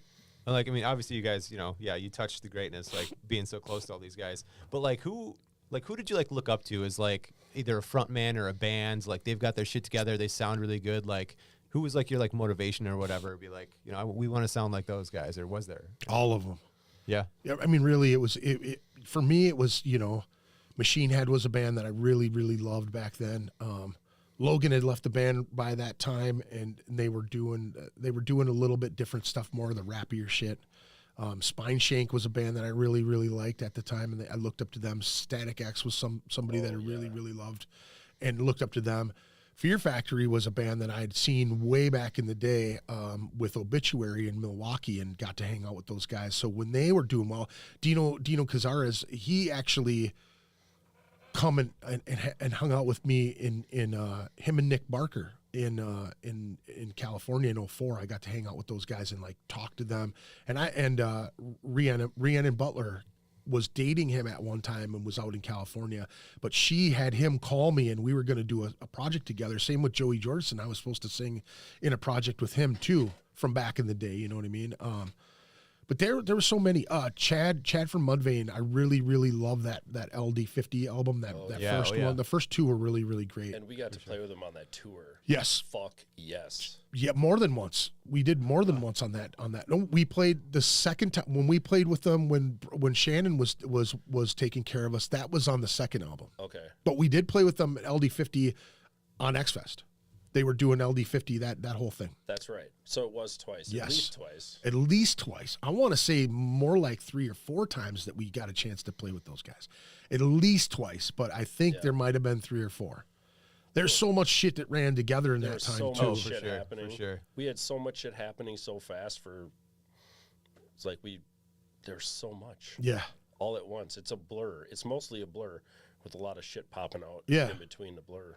Well, and like I said, that was kind of the thing too. We were on the cusp of what record labels used to do with you. You know what I mean? They used to find you. They put a lot of money into you. I mean, really, record labels are really just like banks. They're really just banks that fucking have connections all over. When I talked to Paul Gray after they had hit multi-platinum, right? So they made 1 million copies. They got sued for the song Purity on that album. Yep. They stopped production on that first go round of that first album, held it, put unreleased shit on there, and re-released it and sold another 1 million copies. Nice. Now, at the time when they played here at that festival, I sat with Paul Gray and he's like, dude, we all bought houses this year. And I'm like, how the fuck did you do that? This is before Iowa, right? And he said, we refuse to go back to the record label. Like they wanted us back in the studio to record our second album before we went out on our first tour. They had been out on the road like 1.5 years before they even thought about going back in for the second record. The reason they did that, and this is how they made all their money, the record labels sign you to this long contract and they have all these loopholes and all this bullshit in there and they throw all this money at you. Like imagine being a band and them saying, okay, we're going to sign you to a 5-record deal, okay? 5 records. We're going to give you this chunk of money to give you all the equipment. You can get connections with say Jackson guitars, say, Mesa Boogie amps, Ludwig drums or Tama drums or whatever the fuck kind of drums you play. They have all those connections. So now you're part of this label. You can solicit yourself. You can say, hey, I'm part of this band that's signed to this X, Y, and Z label. Will you sponsor me? And they'll go, fuck yeah, we want to sponsor you. Here's Dan with his fucking new sticks and a fat drum set, right? And he's in every fucking magazine. That's because of the record label, because the record, now you mean something, right? So now shit will come at you all the time, but they give you this chunk of money and you're like, what am I going to do? Well, I'm going to get a bus and I'm going to do all this extravagant shit, and you go broke. And now if your record doesn't sell, you still owe them all this fucking money. They don't tell you that. I mean, you learn it. Slipknot basically got a merch deal. Bottom of the fucking basement merch deal. All their shit was cheap. They got everything, dude. Sons in the Minneapolis was like one of the biggest fucking like rock memorabilia shops that you could ever think or have or be in or have your fucking name or your t-shirts in Minneapolis, right? They sold Slipknot jumpsuits for $100 a shot, dude, okay? They had lunch boxes. They had fucking everything. That's how they made their money. They told the record label, fuck you, we're not going back in to record a label or another record until you renegotiate our money. So a band who has 10 members gets 10, 20, 30 possibly % of their shit. They don't own their own originals. The record label owns you. If you get booted off the label, they could just go, yep, Slipknot. Don't even know who they are. Never heard of her. Right. That's what they could do to you. And they basically played it for themselves. They just they made money off of all the merch that they did. They had shit tons of merch. Always had 5, 6 fucking different types of shirts, long sleeves, fucking patches. I mean, everything. Every one of the guys had a number. So every one of them guys had certain numbers that you could buy. Number 9, you could have all of that shit, separately, all the different numbers. The masks online too. The masks, all of that shit. I mean, you can imagine how much money there is in that thing. Those guys went multi-platinum. That first album, they crushed it out of the fucking park and all 10 of them bought houses. Big houses, you know what I'm saying? Yeah. They had it. They're from fucking Iowa, for fuck's sake. Minneapolis has dominated music scene than Iowa. We'll kill any fucking, I don't give a shit what anybody says. Minneapolis has some of the most talented musicians you will ever meet in your life. They're fucking amazing. To this day, great musicians. Iowa, 3 bands, 2 bands? I mean, I don't even know how many bands have come out of Iowa. Not very many that you could just go, Slipknot. You know what I mean? Like, just a handful. You know what I mean? And it was so crazy because it was like we were in the Mecca. Those guys came to us up this way. You know what I mean? Like, we would want to go down there, but the shows were always small. There was nothing really that crazy about Iowa, but Slipknot and the way they had it. When I saw them the first time, I thought they were like fucking Road Warrior. They were like fucking absolutely animal. It was crazy, man, and the fact that they were friends of ours, I mean, I knew some of them guys since I was fucking 16, 17 years old. Yeah. And, hearing some of the stories, like when we went back down there with Necromus after, Sublevel had been done, and we went back down there and I'm hanging out with Andy from Painface, and hearing the story of how Paul got to be the way he was before he passed. You know what I mean? He kind of was one of those guys that just didn't come out anymore because he was too concerned about getting high, Yeah. And it was not, I think it started with the booze and started with the coke, and then it led to other things from people up here that influenced him to do things. And I won't get into all that because a lot of those people are still around. And I don't want to lay blame, but there were big bands, a band in particular that we'd already mentioned in the podcast that had a hand in him getting strung out and getting fucked up, and I think when you get into that cycle, your body starts to break down, and you start taking those painkillers, man, oxys and Percocets and Vicodins, and there you go, you're into the opiates, and you get to the thing, and you're in pain holding up an instrument or banging on the drums for that many, you know what I mean? Those guys really beat the living shit out of not only themselves and each other, but they really fucked themselves up good. And you know, I mean, it's documented, you know, Corey's had surgeries on his neck and back, and you know what I mean? Like Phil Anselmo, same thing. You know, there's a handful of dudes out there that you know, they're still doing it, that you're like, how the fuck are you still doing it? Man. Yeah. Well, like you talked about with the record deal, there's a great documentary on Netflix I think Jared Leto put out about exactly that. And he talks to, you know, Linkin Park and fuck that guy. Which one? Jared Leto. The documentary seems to be good. I mean, it just goes over what you did about how the record deals, their handcuffs. Really. Yeah. So. Which he's not lying. He had an incident here where he like basically violated some chick that we knew. She really Up here in Minnesota. Yeah. No shit. Yeah, he was all coked out. Jared Leto was. No shit. Yeah, and fucking she was married. One of our mutual friends from Sound and Fury introduced her because she was such a big fan of him, and they were in the backstage, and she sang with our friend's band, and he introduced her to Jared Leto, and Jared Leto forced himself on her, and Holy fuck. She came out of the dressing room crying and screaming, and the guy, you know, Keith from fucking Sound of Fury wanted to kill him, and that was my Jared Leto thing. Like, what? Holy shit! The guy who got his ass beat in fucking, you know, Fight Club. I was like, holy shit, no way, you know. So anytime I hear that fucking name, I just see red. What year was that? Guy. Right around 99, 2000.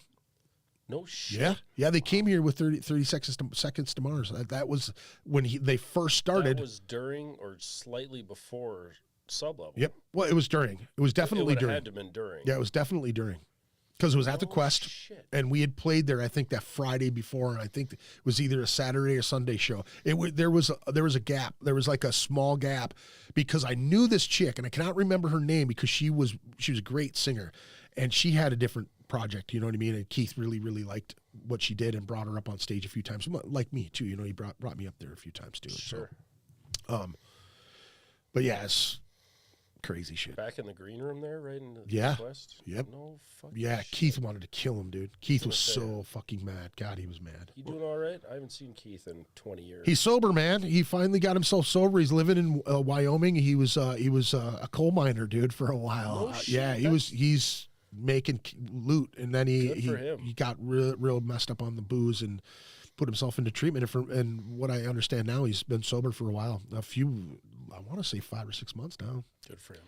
Yeah, there's a handful of guys, you know, that are from back in the day that cleaned themselves up and got themselves. I'm so proud of a bunch of them, you know what I mean? Because it's so fucking difficult to, you know, get in the middle of that. I mean, there's a lot of guys that didn't make it out. You know, there's a lot of people that have passed away and got caught up in that mix of everything. So I just look at even the stuff that I've done, and it's like if I had access to money or anything like that, like I wouldn't be here. Yeah. Like, I mean, that shit gets a hold of you. I would agree, man. Let me run through these really quick.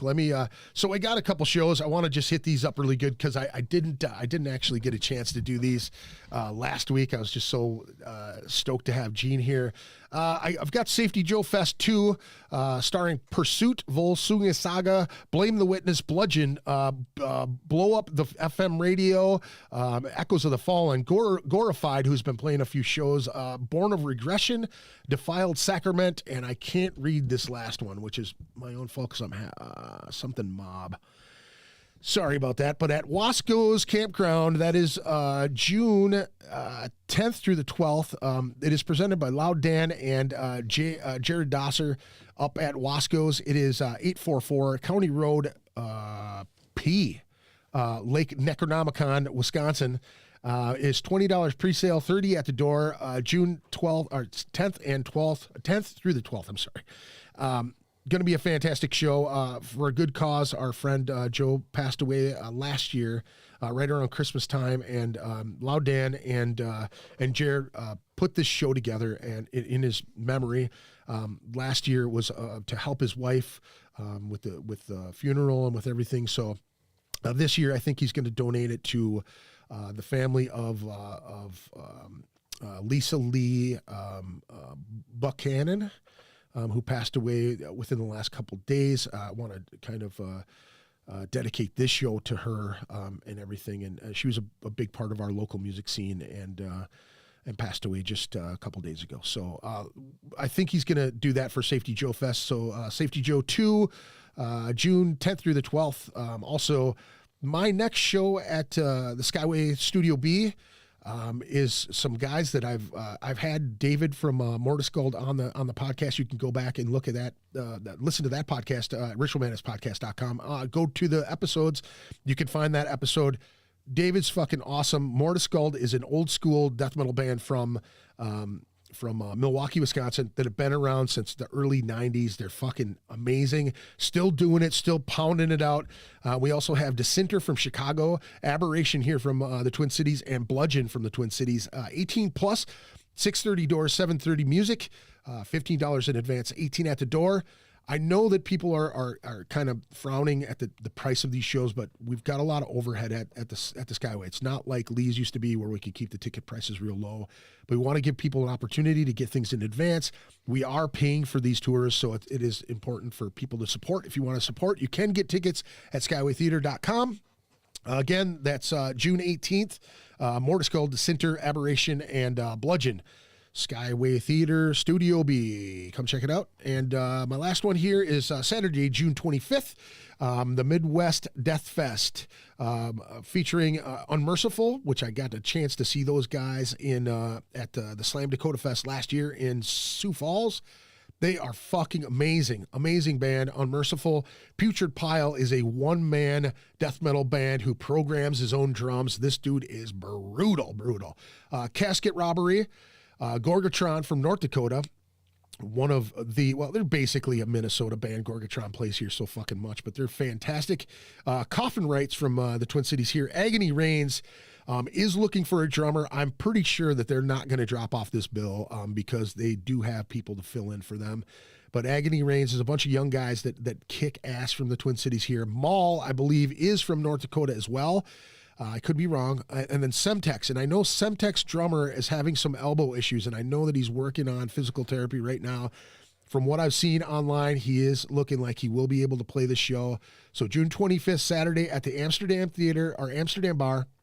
$20 in advance, $25 at the door, 21 plus, 5 p.m. doors, 5:30 music. Again, Unmerciful, Putrid Pile, Casket Robbery, Gorgatron, Coffin Rights, Agony Reigns, Maul, and Semtex. Go check that out. And you know what? I'm going to give you guys a taste of one more Sublevel tune. I'm going to do another, they're all old to us, but this is another one that I wrote. It's called Limp. And the funny thing about this is, yes, it's exactly what you think it would be.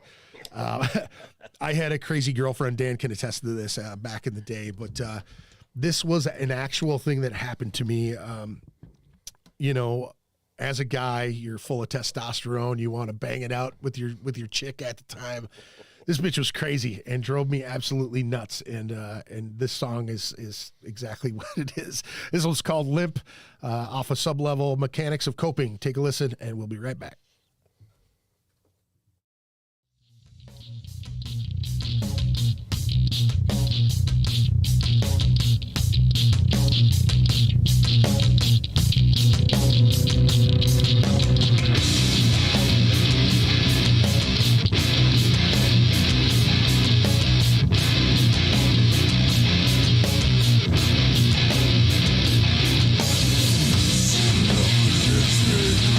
Yes.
I remember doing that in the studio. It feels good.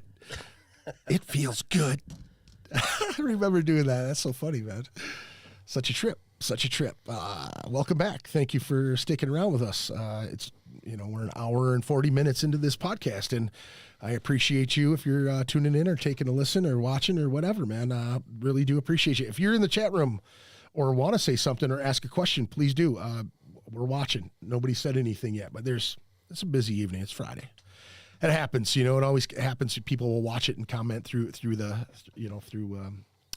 shit. I haven't even checked the Facebook yet to see if it even allowed me to do it. There's Facebook just fucks with me all the time. They'll allow me to stream live on their platform through Restream, and then sometimes they won't. Like right now, they're not allowing me to do it. I don't know why. I must have violated their stupid shit or whatever. But it is what it is. Maybe it's not going. There it goes. All right, Greg, I want to say something quick about when we recorded that album. Yeah, and we were talking about that earlier. And yeah, we just listened to one of the songs. Yeah. If you've been to a Sublevel show, anyone listening, that's not my drum set. Yeah. And I know you know that because it wasn't my drum set. No, and you were so uncomfortable. I was not given a fucking choice. Yeah. Recording our full-length album without our debut. My own fucking drum set. Absolutely was pissed. Yeah. And I was like, this is bullshit. And they're like, well, no, we don't want to take the drums down that are there because they're already mic'd up and everything. And I was like, that's not how this works. Yeah. Take the fucking set down and I'll put mine up and re-mic them. Yeah. No, I got voted off that island fast. So I did too, dude. I mean, Eric pretty much put a kibosh on all of that shit. You know what I'm saying? Like there was, and I can't blame Eric for everything. You know what I mean? I really can't. And I feel bad because a lot of times I want to fucking blame Eric for everything, sure. Because it's just me being a selfish prick. But that's, I mean, we were so rushed to do that thing, we were so rushed because it was, and it was partly my fault too, because I really wanted to fucking get these people this copy of something for them. Because we recorded like a 3-song demo or something, didn't we? Vasquez. Yeah, Vasquez Productions. That's what we did. Yeah. And that honestly didn't turn out the way I wanted it to either. I don't think Ron's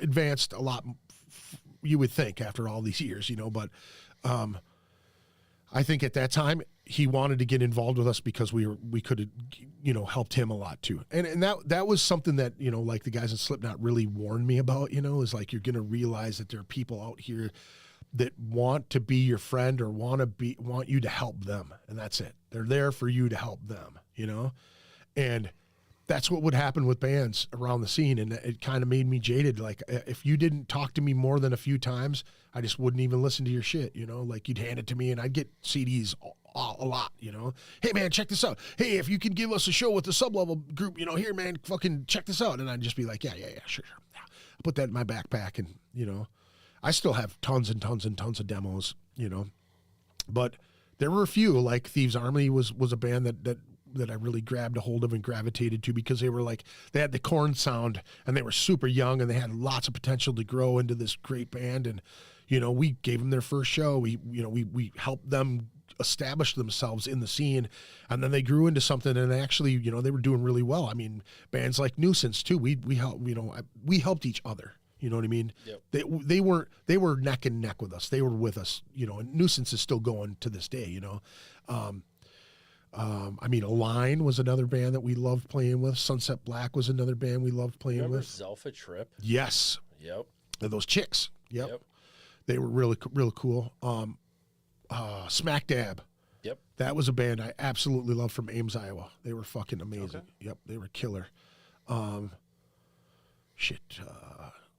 Two Ton Crutch was a band that we played with a lot. Yep. American Head Charge. God, there were so many great local bands at the time.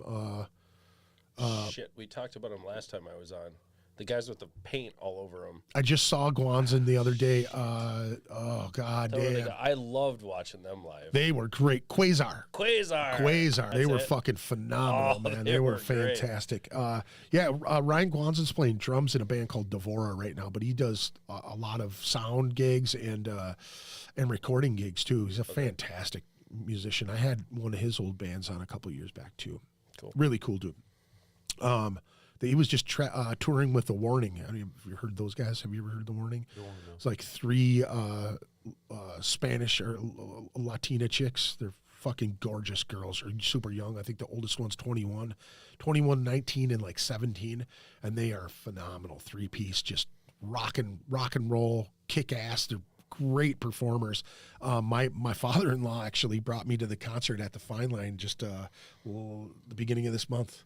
So it's kind of a trip, he's way into this group, and we get in there and he was just singing the songs. I'm looking over, my wife's like videotaping, looking at me going, holy shit. And I'm going, this is really fucking cool. This old dude's getting down, man. He loved it. Absolutely loved it. Yeah. That's awesome. He brought us to Clutch too. He liked Clutch when he heard it. So it's cool to have him dig on some shit.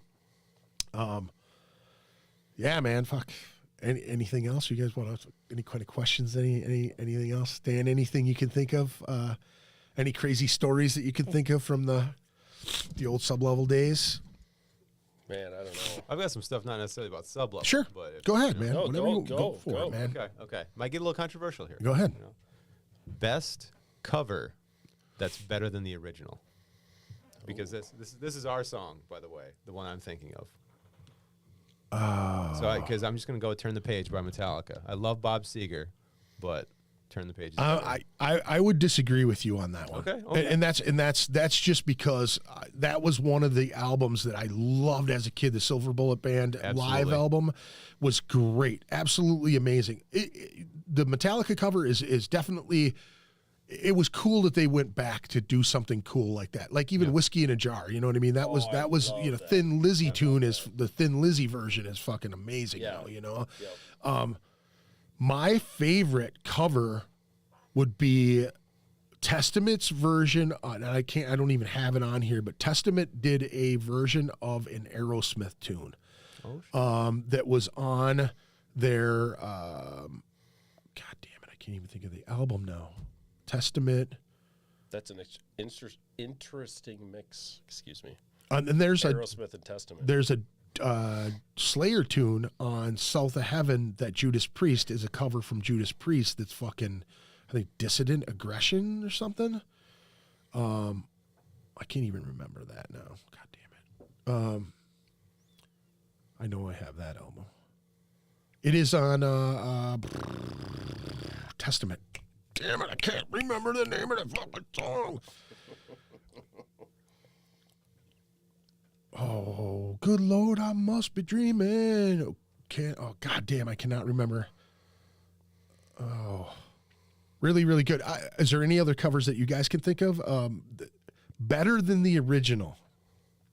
Stevie Ray Vaughan, Little Wing. Took a Jimi Hendrix cover, Little Wing, and did it without any lyrics on it and fucking killed it. I would say that's a really good cover. So I'm gonna be super lame, and because like in the last like 5 or 10 years, they did like all those Pop Goes Punk albums. Yeah. Like A Day to Remember and stuff. Did Wish or Since You've Been Gone and shit like that. Yeah. Silverstein did Apologize. Like shit like that. It's just awesome because those bands are just better than the originals or whatever. I think I maybe showed you Our Last Night. I really like a lot of their original stuff. It's super heavy. Ivory Tower is a great one, but and I'm assuming they do it for clicks and views, but they've just done a ton of covers recently. That's pretty good and stuff. So I mean, nothing like Metallica and Bob Seger, but a lot more, a lot more candy from the last 10 or 15 years. But now the other one that I had was Best Voice.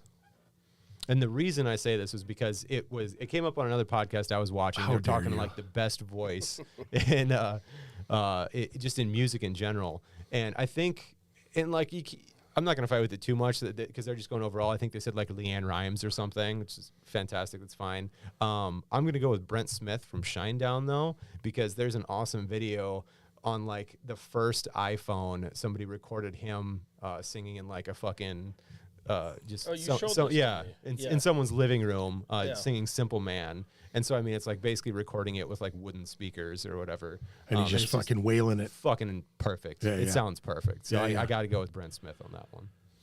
Now, for me, you would have to break it down by genre. I could never do just like off the top of my head the best vocalist I mean, there's so many good ones, man. There's so many good ones. I right off the top of my head, Dax Riggs is one for me. Oh, because he started with Acid Bath, you know, and it was like real heavy singing parts, and then he moves to Agents of Oblivion where he's like it tones it down to like more rock and roll, kind of heavier metal type of stuff. Yep.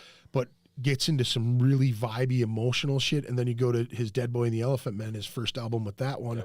Yep. If This Is How I'm Lucky, just doomy, does David Bowie covers. He does, you know what I mean, like T-Rex covers, I think. I mean, he's just a very versatile vocalist, you know, and I mean, that's obscure. If you're, you know what I mean, that's not many people, unless you're part of an underground scene, you would ever even know who Acid Bath is, you know, or Dax Riggs. Meeting him in person, I told him he's like my Jim Morrison, and he was blown away. Like, he was kind of like, what the fuck? Because his lyrical content is just so poetic, but yet bizarre and fucking out there at the same time. You go like soul singers. Fuck, there's so many soul singers. I mean, I love Amy Winehouse as you know, like new neo soul singer. I really love that. I love. I mean, I've got Al Green. I love fucking Lane Staley from Alice in Chains is one of my favorite singers of all time. Anthony Hamilton's a great vocalist. Chris Cornell's a great vocalist, one of my favorites of all time. I would say, I mean, I like Bill Withers. I like Bjork. I'm a huge fan of Bjork. I like her style from the Sugar Cubes time, where it's kind of cutesy, like real pixie kind of high voice, you know, that type of shit. Yeah. But then she gets into this really like weird earthy techno, like really experimental style with her solo shit. Dude. Not to get morbid here, but go ahead. That era that you're talking about with Bjork, was that before or after the Stalker incident? Do you remember that? Before.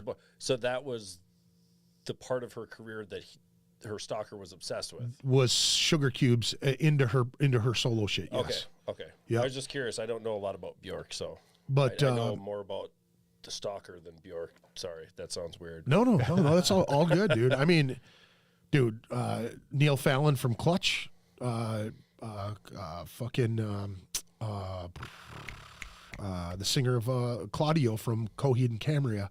Okay. Amazing vocalist, you know. That's a very, very weird. Yeah. Like, it took me. So I worked with a guy who was a huge Coheed and Cambria fan, right? And he had like 3 albums, and I know they have more than that, right? But we'd be printing T-shirts, and that's all we would listen to. And it was like, I love the music, but I hated his voice.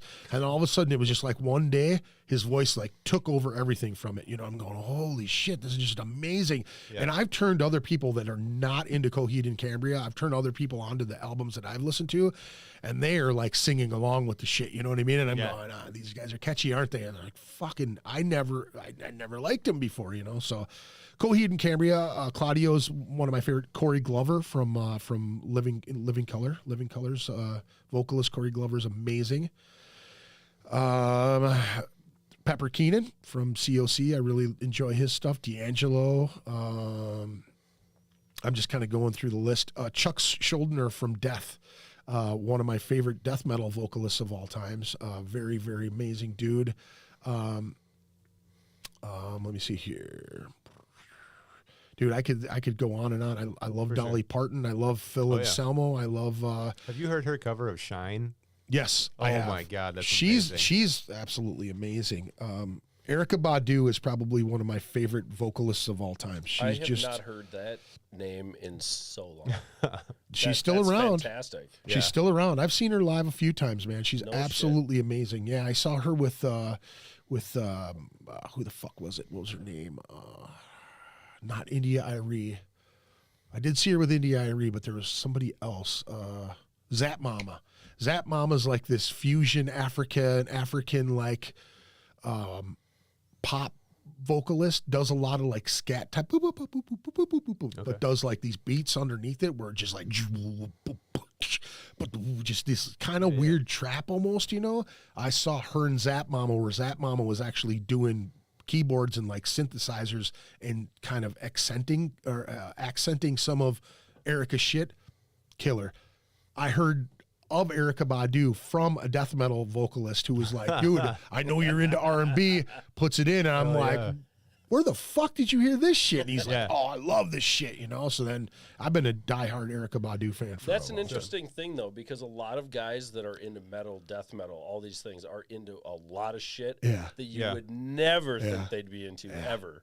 Well, and so that is all over the place. And I love that, too, because I remember when I was like 14 or 15 in the weight room, one of my best friend's older brother, practically Nate Tibbetts, was like, I was going through his CD stack before we were going to lift, and there was like Avril Lavigne and Britney Spears next to, you know, Soundgarden and shit. I'm like, what the fuck is this? And he's like, hey, man, if you don't like judge, music, bitch. he's like, you appreciate all music. And I never forgot that. And it's real. It's 100%, because I've got Britney Spears and Avril Lavigne, you know, next to Slipknot and all that shit on my playlist as well. But now you've seen Elton John live. What's the best like show? Like we talked about your stage presence and stuff earlier. Like for me, the best example is easily Rob Zombie. Like not a huge fan of his music, but that's the best performance I've ever seen live. Rob Zombie? Yeah. That's a pretty solid fucking. That's a pretty solid guy to say. You know what I mean?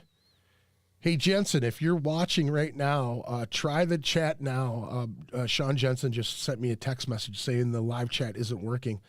Give it a shot now. Hopefully it will work. Sorry about that, folks. If you're watching or trying to chat with us for some odd reason, it glitched out. There's 4 people watching now, so thank you.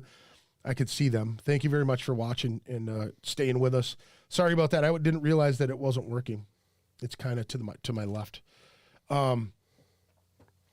Faith No More. Mike Patton is one of my favorite all-time vocalists because he's just so crazy all over the place. One of my favorites.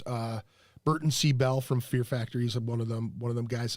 Angelo Moore from Fishbone, by far one of my favorite vocalists as well. Russ from Forbidden, I met him, hung out with him.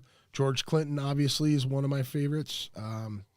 So what about your favorite show though? Like your favorite show? Yeah, like the favorite like I said, with Rob Zombie, it was like he had the girls in the cages and he had like all this cool shit going on. Like it wasn't like a circus, but it was like a circus. It was a fucking show. And like I know, like I said, you've seen Elton John. I imagine that's a fantastic show. Yeah, that was fucking wild. I mean, I'm not huge into Elton John's music. Sure, I brought my wife, but it was great. I mean, it was an amazing show. Yeah, visually. Ooh, shows. I mean, dude, I've seen so many. I would say my most memorable, like that comes to mind right now, I would say Deftones. Deftones at Float Right. They played the song "Meet the Butcher." So it's in the video. They have a part where they're in a library and there's like a bunch of people and then there's blood coming from the ceiling and they're all kind of dancing. Well, right before they went on, there were clouds, like big fluffy gray clouds. I mean, you could literally see the storm pattern above the stage. And as they say, right? The rain just starts coming down, dude. And it was like the lights hitting it and fucking they're playing the same song that the shit's doing it in the video. It was probably one of the most memorable things I'd ever experienced. Other than that, I mean, Parliament Funkadelic, that was wow. I've seen them a handful of times and they were fucking great. Robin Trower, an old guitar player, very similar to Stevie Ray Vaughan and Jimi Hendrix. I saw him at the Caboose, 3-piece band. This guy's from like the 60s and absolutely blew the top of my head off. Just fucking amazing. War, the band War. I got to see those guys at the Caboose. Yeah. That was one of those one of those shows where I remember my mom playing the records, and they're playing all day music, you know, and playing Spill That Wine, and they're playing Low Rider, and they're playing fucking Cisco Kid, and you know what I mean? And I'm in the crowd just like, I remember that as a child, you know, my mom dancing around, you know, just kind of grooving to that shit, you know, those are the ones that really stick out. I mean, there's so many. I'm looking at Godflesh right now. I remember seeing Godflesh in the Varsity Theater on the Street Cleaner tour. That's Justin Broderick, who's the vocal. I don't know if you know much about Fear Factory, but they have a song. They redid a song from Justin Broderick called Dog Day Sunrise. It's one of my favorite Fear Factory tunes. But I never knew Justin Broderick wrote that song. I saw Godflesh for the first time, and as a guitar player, bass player, and synth drums, just and he's just fucking feed like rats, just chaos on stage and smoke, and you know, two guys just the tones were just crazy. And I remember seeing that, just going, wow, holy shit. Slayer on LSD, South of Heaven. So it came out in 88. I seen it in 89 at First Avenue, the tiny ass room. First Avenue. Yep. Oh shit. And back in the day, they would lift the soundboard off the main stage up towards the bar, and they would butt it up against the bar. So then the floor would have as many, they could sell more tickets. So they come out and do, and I'm on acid, and the fucking, you know, you could smoke in the bar back then, and the fucking ashtrays are moving, and the fucking drinks are moving, and it was insane. People were diving off the stairs and shit. It was insane. I remember that. I remember my first, Gothic Slam show. I remember my first Grave show. I remember my first Guns N' Roses show. I remember my first Kiss show. Hey, look at that. Shed knocks. My cat's breath smells like cat food. That's very interesting. Thank you for joining. Again, I'm sorry that the chat wasn't working. I appreciate you chiming in here and saying what's up. Thanks for telling me, Jensen. I really appreciate it, dude. Sean Jensen, old school cat. I remember my first Gwar show. Okay. Absolutely amazing. Okay. They used to have a guy, Sleazy P. Martini. Do you know anything about Gwar? Yes, I know. Everything I know So about Gwars from Beavis and Butthead. They have all these different characters that they have, and their manager his name's Sleazy P. Martini, and he's got like a plastic fucking pompadour that's huge, right? And he comes out. You remember the old 50s cafe seats? They have that patent leather with the glitter in it and shit. Oh, yeah. So he had a gold suit, patent leather gold suit, right? And he comes out, or he's sitting there and he's going, "Hey, how you guys doing tonight?" And he's like talking to the crowd, right? But behind him to the sides, he's got fucking these dudes in these crazy suits, and they got these turntables, and they've got music, but you know, doing this shit. And all of a sudden, Sleazy P. Martini comes out, and they got these big, like, fold-out speakers, fake speakers behind him, you know, and they're sitting in front of the shit right before the show starts. And they're talking to the crowd. They're doing this techno shit, and all of a sudden, Sleazy P kicks, boom, boots open the thing, and he's got a shotgun, and he leans over, and he just blasts this dude's head wide open. There's blood flying everywhere, and they come out and fucking, dude, they played Gorgor. They played fucking Black and Huge, Vlad the Impaler. They played that whole first Scumdogs of the Universe. That was one of the best shows I've ever seen in my life. It was amazing, dude. The guy's got a fucking schwanz this big with fucking tentacles on it, you know, big eyeballs going like this, and he's jizzing all over people, you know, just a stream of white jizz on everybody, and everybody's just, they love it, dude. They took Michael Jackson's fucking face and cut his face off, you know, and fucking, they're talking about, you know, they killed fucking Bush. They killed everybody, and they had a huge meat grinder. They had fucking Gorgor. There's a giant dinosaur. You know, he's just chewing people. I mean, it was killer, dude. Absolutely killer. Do you remember on the first time I was on the podcast, we were talking about the autographs that I collect for myself? Yeah. I don't think we talked about Odorous. I was sending out autographs, and I was online. And request for him, right? Request for him. Yeah. Excuse me. Yeah. And people were saying, don't send anything to the slave pit. Nobody ever responds from the slave pit down in Pittsburgh, I think. Sure. And so I just said, fuck it, went all out, made an 8x10, sent it out with a return envelope. Sent that guy out. 2 weeks later, it came back. The entire band signed it. Odorous drew a cuttlefish.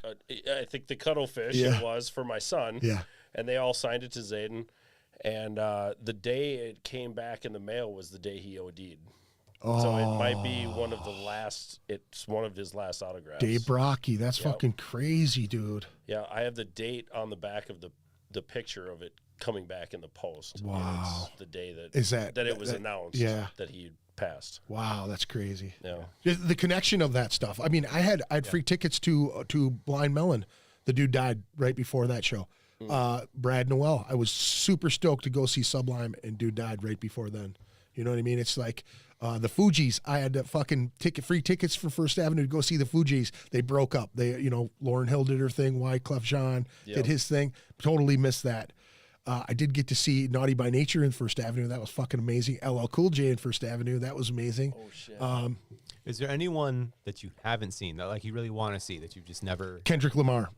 Right now, I want to see Kendrick Lamar really, really fucking bad. I'm going to see Deftones next weekend. Nice. I'm so stoked because I've seen the set list and they go all over, and I fucking absolutely, dude. I've seen Deftones fucking 15 times. I mean a ton. Yeah. You know, from back before Sublevel to now. You know what I mean? And they never disappoint. They're absolutely amazing. One of those bands that has never been a bad band at all. Incubus is another band that I absolutely love, and I met Brandon. I met Brandon introduced himself to me. Fuck. We're backstage, and he's doing like this yoga pose. So he's got his leg up, and he's sitting there, and I'm giving coke to the guitar player from Marilyn Manson. He's in the bathroom stall lining it up right there, and Brandon Boyd is right next to me doing this yoga pose, like doing this whole thing, and I didn't know who they were. I was like, fuck you, dude. You know what I mean? Like what, 02? It was just after Science.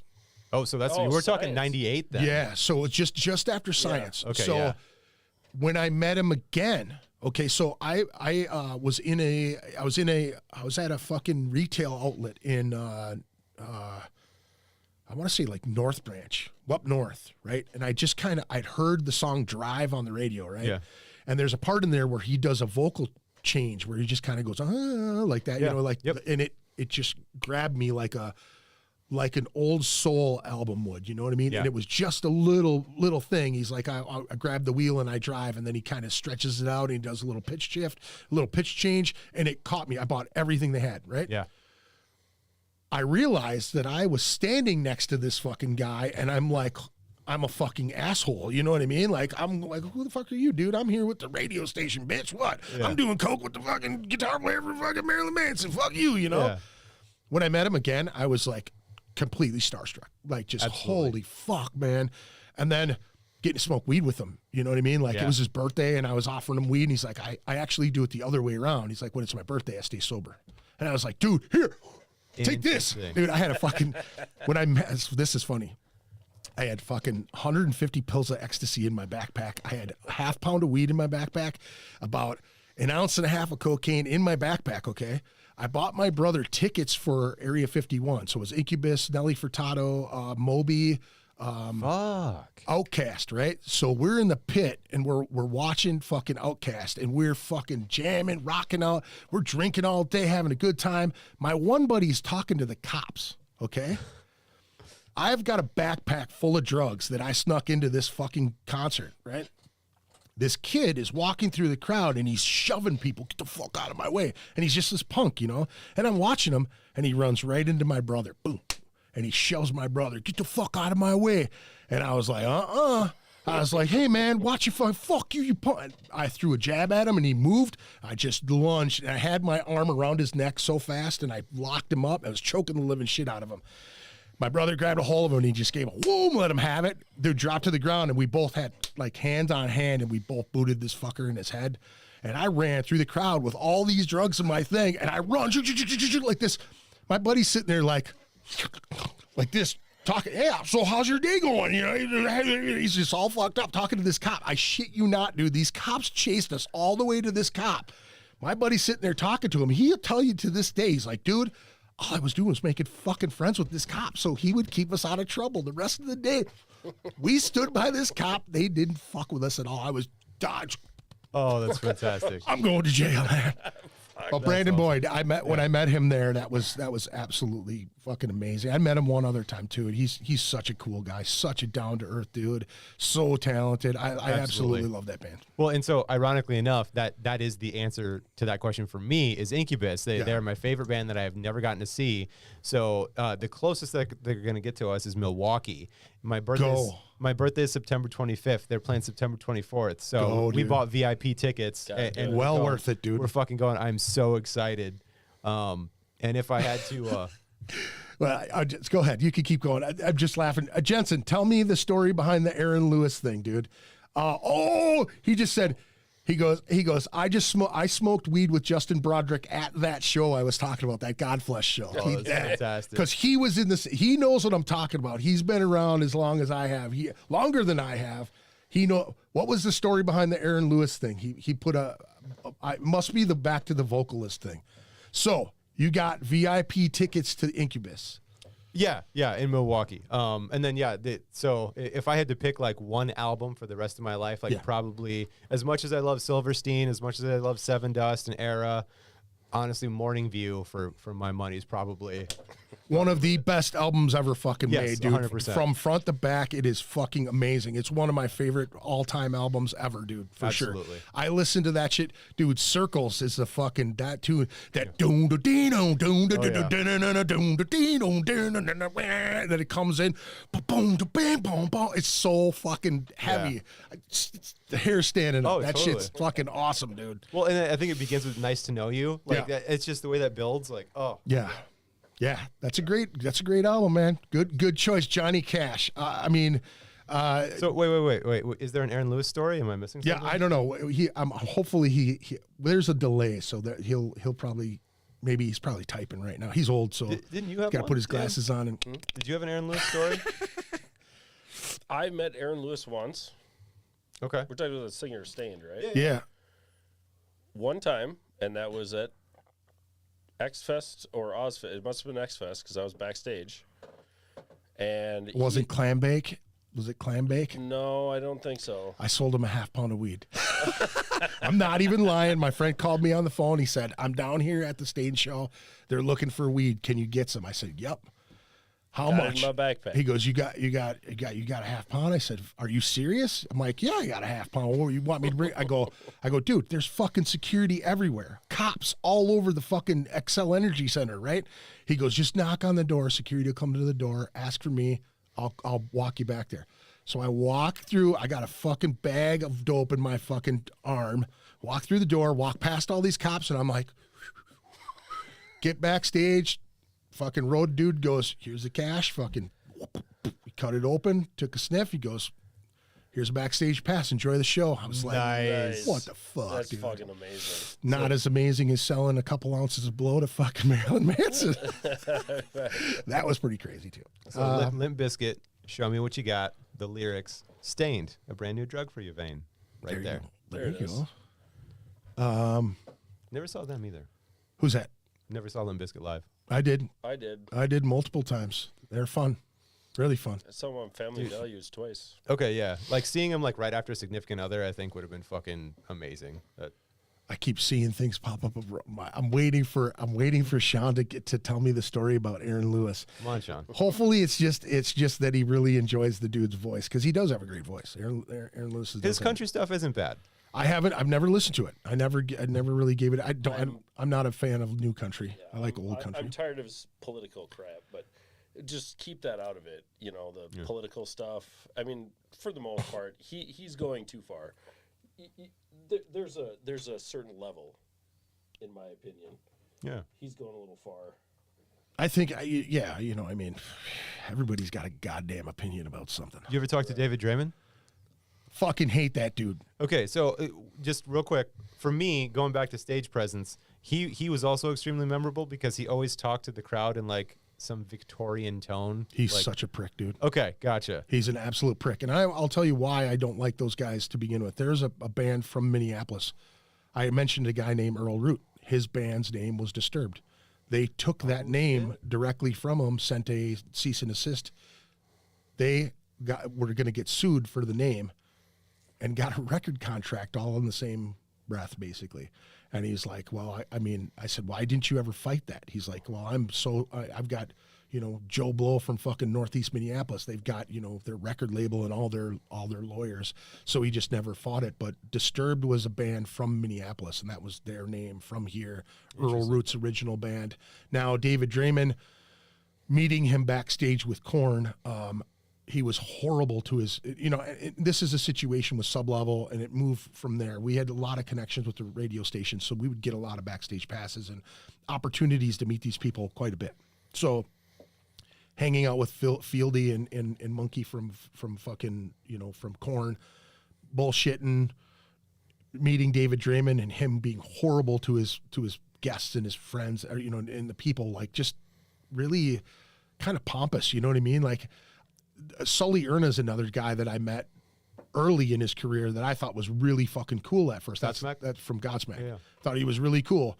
Next time he come back, he was such a prick. He was such a prick. Remember, we played with them. We were on the same bill as those guys, and the radio station fucking hated that guy because Minneapolis was one of their main markets. You know, they did really well here because of 93X and because of Wendy Ellis and Neil Hins. They really pushed that band at that time. Yep. And he was a prick.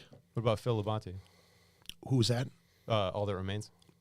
I've never met him. Okay. I've never met him. I have seen that band. The Flesh Farm, my horror website, we interviewed him. Oh, really? For the Saw 3. I've followed him soundtrack. for the last couple of years, and I just really like him. Like, he's, yeah, seems like a cool dude. He was cool. He was cool with us. We were contacted. This was 2007, 6. Yeah. When Saw 3 came out. Okay.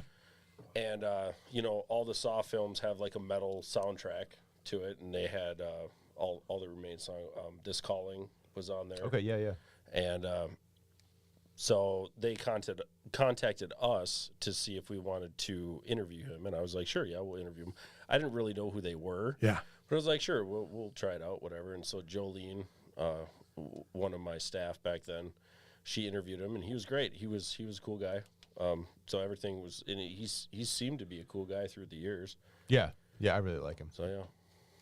I love hearing stories like that. Like, it sucks, like, you know, about Draymond or about any of the guys. And, like, I always try to, like, whenever people are assholes, like, in traffic or whatever, I always just say to myself, like, they probably have to take a shit really bad. Well, like, no, here's the thing that yes, I say that he was an asshole at that time, but I'll back up again, though. Being able to meet some of those people and to know what they go through, like, Paul Gray really explained a lot of things when it came to fame and, like, going through it and meeting people and knowing people, like, worldwide, is because everybody wants something from you, right? It's not always just, hey man, hang out, you know? Yeah. Like, we hung out because we knew each other for fucking ever, you know what I mean? And it was real cool. But imagine being that guy that is constantly badgered for an autograph or a picture or something like that. Right. It gets really, really fucking annoying. And that's what, you know, I mean, with Dixon, that's one of the things that I said with Dixon, like, dude, if I'm staying in this one spot for too long, I'm not going to be able to accomplish what I need to accomplish. You got to get me out of there. It sounds really pompous and kind of like, oh, you really thought you were somebody, didn't you? And it was like, no, I just was bogged down by all the fucking people wanting to bullshit with you, you know, Absolutely. At that moment. Like, come back to it was funny, you know, after we opened X-Fest the first year, we had 500 people around our campsite. I mean, it was fucking giant. It was a huge party because it was like, now they realized that we weren't bullshitting, you know what I mean? And it was like, we get done and there were so many people around us, and it was like, it goes to your head. You get totally. That. You start to believe your own fucking hype, you know what I'm saying? And you think about that on you know, this is the level we were at one time, even though we were rubbing elbows with all those people. Imagine a guy like David Draymond or Sully Erna's like this level, and they're fucking on every radio station. They got to go to fucking radio stations and do interviews with these dumbasses that don't give a shit about the music, really don't care where they come from, and are just there because they're a DJ that, hey, this is Steve, and we got Sully, you know, you doing today, Sully? Oh yeah, pretty good. Oh, so we heard about this story that you slapped a stripper on the ass, you know, and it turned out to be a man. Tell us about that. You know what I mean? Right, it's like, they're probably like, fuck you, dude. I just want to, like, yeah, man, and they come all down to the sound show. Exactly like they that. do. Everybody sounds like that. Yeah. That's the radio thing, you know? That's why I mean, podcasters will tell you that is, you know, it's all about the quality conversations that you can have with cool people, you know. But yeah, I mean, I you know, I call David Draymond an asshole, but I probably, you know, should be more of a understanding of what his circumstances at the time, because he's probably just fucking bombarded by people, you know, fucking I'm down with the sickness, bro. You know, But yeah. Well, and I mean, how many people, you know, yell at Chappelle? You know, I'm rich, bitch. Like Yeah. he's Oh, only heard God. that 7 billion times, right? Like, so like, yeah, if I ever meet anybody once and it's not great, it's like I'm not gonna.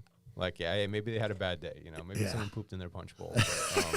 But, yeah, no, I love hearing the good stories though, like about, you know, Phil being super nice, about Brandon, like that, and that really warms my heart because I love Incubus. So hearing that he was, dude, he awesome was just- one of the sweetest dudes ever, and he was like super cool. You know what I mean? Like Yeah. way down to earth, super cool dude. That was cool for me, and I absolutely love that band. So you know, to me, that was one of the things that always kind of fucked with me. You know, when you look up to somebody and you go to meet them and they're just a total piece of shit. You Never know? meet your heroes. Gene Simmons was one of those guys. When I got super lucky when they came back on with their makeup. I was working at a head shop, and these two guys walk in with polo shirts and embroidered Kiss things on, and I was like, "Hey, cool shirt, you know? Yeah. We're playing down the street." I'm like, Who are you? And he goes, I'm the sound guy. He's the light guy. And they're looking for a giant hookah pipe to go on the fucking bus with. And I'm like, he's like, can you get me a deal on this? I said, you know, I could probably get you a deal if you can get me some tickets to the show tonight. And he goes, how many are you thinking? And I go, let me talk to my boss and see what I can do. So I run upstairs and I go, and her son, who's like, you know, 7,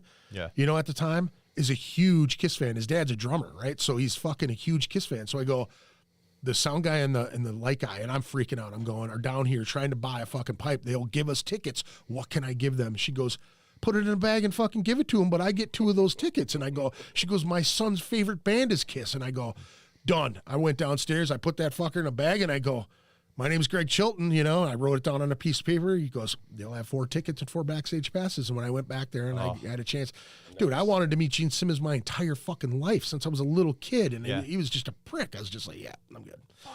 I'm good. That sucks, man. I'm sorry. I've heard that a lot. Yeah. About Gene Simmons. Yeah. Sorry. No, you're good. I'm out. If you could meet anybody, in the music scene, metal scene, just music in general, who would you want to meet? Me? Yeah. I think Phil Anselmo. I want to hear his shit. The shit he's gone through, all the years of craziness. I think if I would switch that, if Dimebag could come back, I would go with Dimebag. Because I love Dimebag. I met them both. Well, I still have their bastard. autographs from Cowboys from Hell the first time they were here. No shit. I have a piece That's ripped out of amazing. Phil Anselmo's Rolodex that has Phil Anselmo Stay Aggressive, and then it has Dimebag Daryl on the other side, and it says, you know that, brother. And it's ripped out of Phil's Rolodex. Oh, wow. I was one of 3 people when they came to town that was in the pit. 2 guys were like going at it, and I knocked them both down. The song ended. He put his hand up like that. I put my hand up in a peace sign. He saw my New Orleans Saints hat and came up and talked to me. And then I walked past their dressing room, and he's like, hey, man, come on over here. And then we were talking about the Saints. Well, my mom's boyfriend knew one of the sideline coaches for the Saints, and they're from New Orleans. So he was like fucking all about it. Then he wore that exact Saints hat in the entry, threw it to him on stage, and he wore it on stage, and I had to actually hunt him down to get my New Orleans hat, because it was a special New Orleans hat, like old school colors, gold, white, and black, and it was a sideline hat, so only the coaches had those hats. And I got one of them from my mom's boyfriend, and I threw it on stage, and he wore it for a song, and then he threw it back by the drummer, and then I saw him pick it up and walk downstairs with it, and I was like, I ran over there, I was like, dude, I know you love the fucking Saints. I'm like, can I please have my hat back? And he was like, and he goes, that's a sideline hat, isn't it? And he handed it to me. Oh, nice. I drove Dixon drove Hank III, Jimmy Bauer, and Phil Anselmo from the Quest over to Christensen's Big V on University to go see Electric Wizard one night. Really? And I pissed Phil Anselmo off, and he actually shoved me. I put my arm around him, and I sold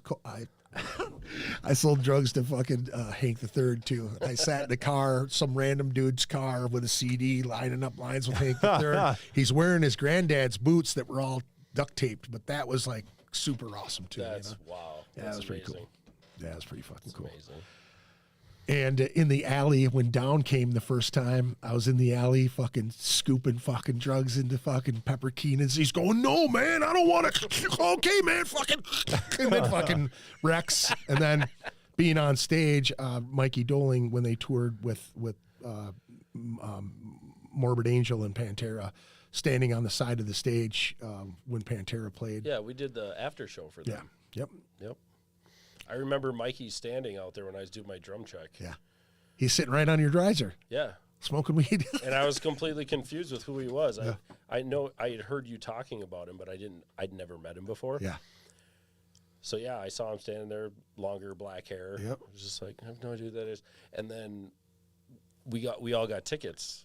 Yeah. Well, not really tickets. We just got let into the venue. Yeah.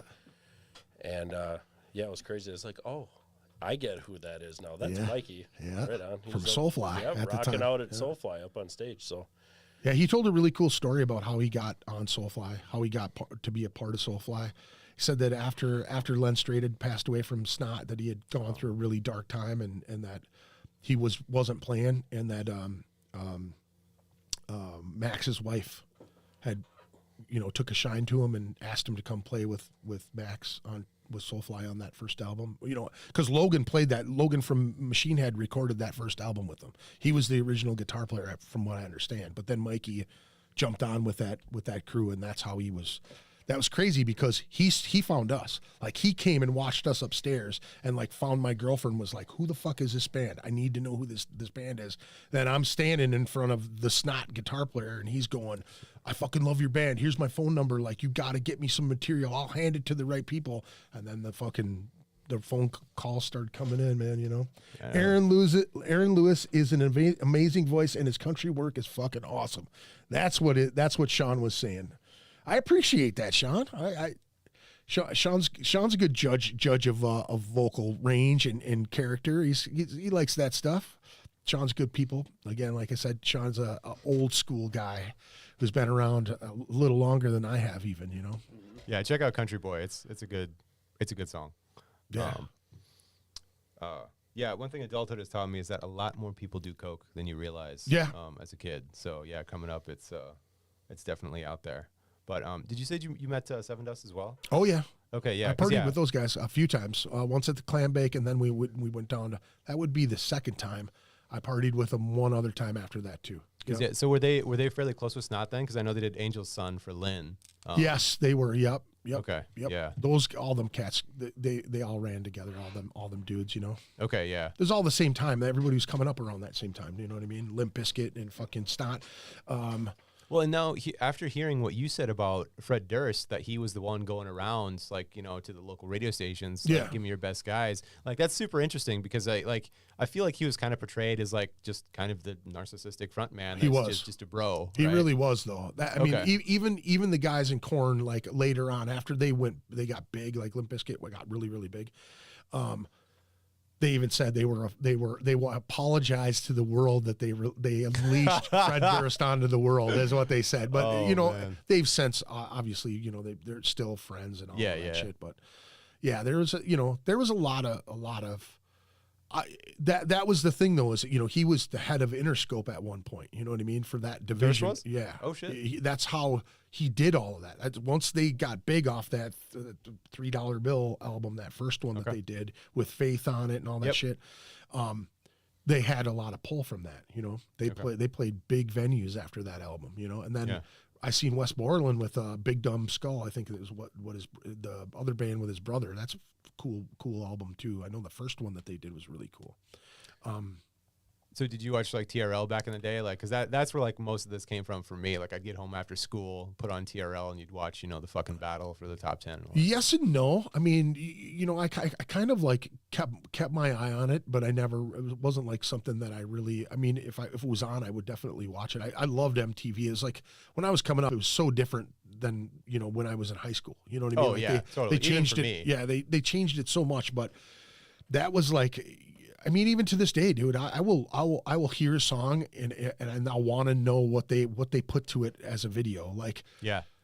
a buddy of mine said, have you heard Silk Sonic. And I'm like, what is Silk Sonic? Well, Silk Sonic won like best R&B record this last Grammy or whatever. Yeah. It's Anderson .Paak, who's a drummer, vocalist, has his own solo shit, and then Bruno Mars. It's like their project together. Okay. And Bootsy Collins is actually the guy who helped produce it and he named it.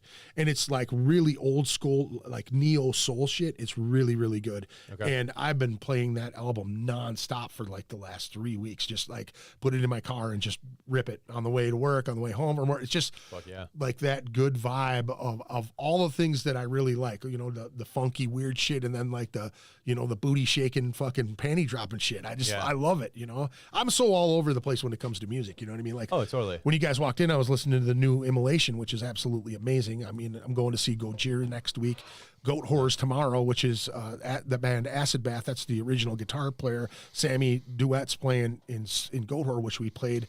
I was going to ask you about that earlier, and we got off on other topics. Yeah. Do you remember meeting Sammy in the back of Quest? I remember that so I begged him. I begged him to. Okay, so Zach and Nate were huge Acid Bath fans at the time, and I had never heard of Acid Bath. I just was like, yeah, whatever you're talking about, right? So he turns me on to this first When the Kite String Pops Acid Bath album, which has Dax Riggs on vocals, Mikey Sanchez on guitar, Jim, I can't remember his last name, on drums, and then Pierre Duet, and then Audie playing bass. Yep. Audie died in a car crash, but Sammy played in Goat Horror, and we were playing the main stage, and they were playing the small stage, but we talked about doing a cover of Acid Bath, and we picked Cheap Vodka. Well, I didn't know that he was the guitar player from Acid Bath was in Goat Horror. I had no clue. Zach goes, dude, did you know Sammy Satan's fucking playing with Goat Horror? And I was like, what? And at this time, I'm a huge fucking Acid Bath fan. Yeah. We're doing this cover with Sublevel. And I was like, what? And he goes, yeah, they're playing upstairs in the small room. And I go, no way. So we hear Goat Horror's here. So we all run back in the backstage of the Quest, and I'm sitting there, and they're loading in, and I'm like, dude, we do a Acid Bath cover. And he's like, oh, yeah? Just really no interest, you know what I mean? He's just like, oh, yeah? Well, that's cool, man, right on. And I go, dude, it would mean the fucking world to me if you came up and sang with me. He's like, no, I can't do it. I don't mess with any of that old stuff. It's just, it is what it is. I'm doing my thing here now. He was really, really cool. Yeah. So skip to the show, right? And we're headlining that night. So that's what was fucking weird, is because how played popular Goat Horror is now. Yeah. And they were playing the Ascot room, and we were headlining the main stage. So I'm on stage, and I'm like, this song is dedicated to like one of the most underrated metal bands of all time. You know what I mean? They had 2 albums, you know what I mean? And they're like an underground, they have this like cult following, you know? Yeah. He's standing on the balcony, and I can fucking see him standing right there. And I go, one of the most underrated fucking metal bands of all times. And I go, that's the guitar player right there, Sammy Satan from Goat Horror, you know? And he's like, you know, gives me the what's up. And I was like, this is Cheap Vodka. And we go into it, dude. And the place is fucking just, I mean, like I said, the pits were insane for us back in the day. I mean, just churning and going crazy and flying and, you know, everything. And he's up there just like looking at the whole thing. And this was our home stage. We fucking tore that place up. Mm-hmm. And he was just like cheering for us and going, I mean, it's his song. He wrote the shit, you know? Yeah, that was definitely, but sitting in an alley with him drinking at the Milwaukee Metal Fest when I played with them in Milwaukee with Necromus. I got into town early. I partied my ass off the night before, ate a bunch of mushrooms, and then we're back in the alley. We played with Misfits and fucking Goat Horror, and like, dude, I'm sitting in the alley, and I roll up next to him. I'm like, Sammy Satan, what's going on, dude? And I was like, I played in a band called Sublevel, and he starts like kind of looking at me, and he's like, I go, dude, we did a cover of your. He's like, Cheap Vodka, what was that? The Quest Club, and I'm like, yeah, you know what I mean? I'm like, fuck yeah, dude. That was killer. That's way killer. That's fucking awesome. Yeah. So like in your mind, like let's say it had worked out. Let's say things had gone well. Like what's like the perspective of like the ideal evolution of Sublevel and that career? Like if you had taken it, it's like let's say instead of doing this, like we're doing your retirement podcast right now. I think like it would have self-destructed. I think we would have gone for a while, and I think I don't think any of us were ready for it.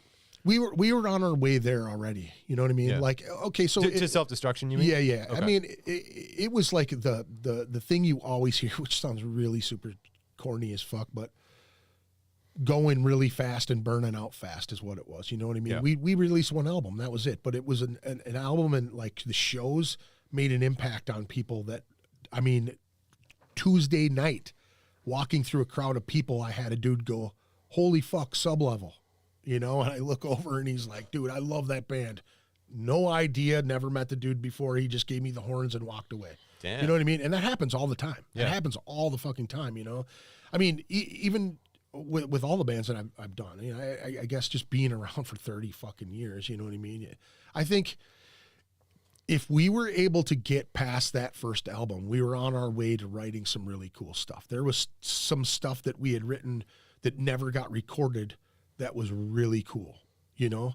And if the projection of what it was destined to be would have been what Eric wrote after the fact that we broke up, when he did the Subtle Machete stuff with other members of Sublevel and other members of bands in the Twin Cities, it really would have been something special, because he was on a whole nother level writing wise. You know what I mean? Like, he had just cleansed himself of everything that had to do with Sublevel. Like, taking an album when you write it and putting it and going, okay, this is done, putting it over here, and really going into hibernation for a year or 2 years to write and perfect something is really what you need to do. But in the industry, from what I've gathered through all these 30 fucking years, is that you have to remain relevant in any facet of, if you want to be a part of a music scene, or, you know. So what a lot of people have done in kind of like a growth of releasing singles. Like,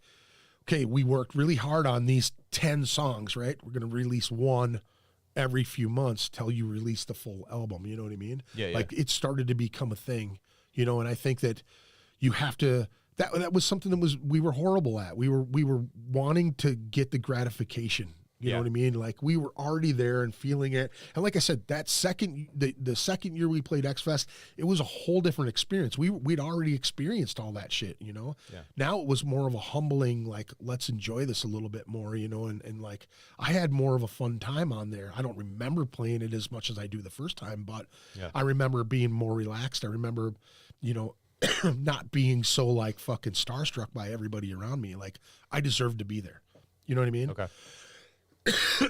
I would say that I think one of us probably would have bit the dust if we had been out on the road. One of us. I agree with that. Yeah. Because, and you know, nothing bad with Zach, but Zach and I were probably the most debaucherous of the five in that band. You know what I mean? I've got a tattoo you can barely see it now, but that signified, that 5 was to signify us. You know what I mean? Like, there were 5 of us in this thing. We were the 5 guys that built this structure of this whole thing. I think one of us probably would have bit the dust, because we both of us were partying on, you know, binging status, multiple days, lots of hallucinations. I mean, it was just stretching the fabric of everything that we were at the time. And I, you know, Zach and I, and even Nate, being a young guy, he's, you know, his dad accused me of getting him hooked on things, you know, and I tried to keep him. I forgot about that. Yeah, called me up on the phone. Oh shit! You know, you're right. Yep. You know, the kid's I remember 17, that now. 18 years old. You know what I mean? Disappears for 2 weeks because he got kidnapped by some chick At X Fest. at X Fest 2, the second year. Was she Yes. hot?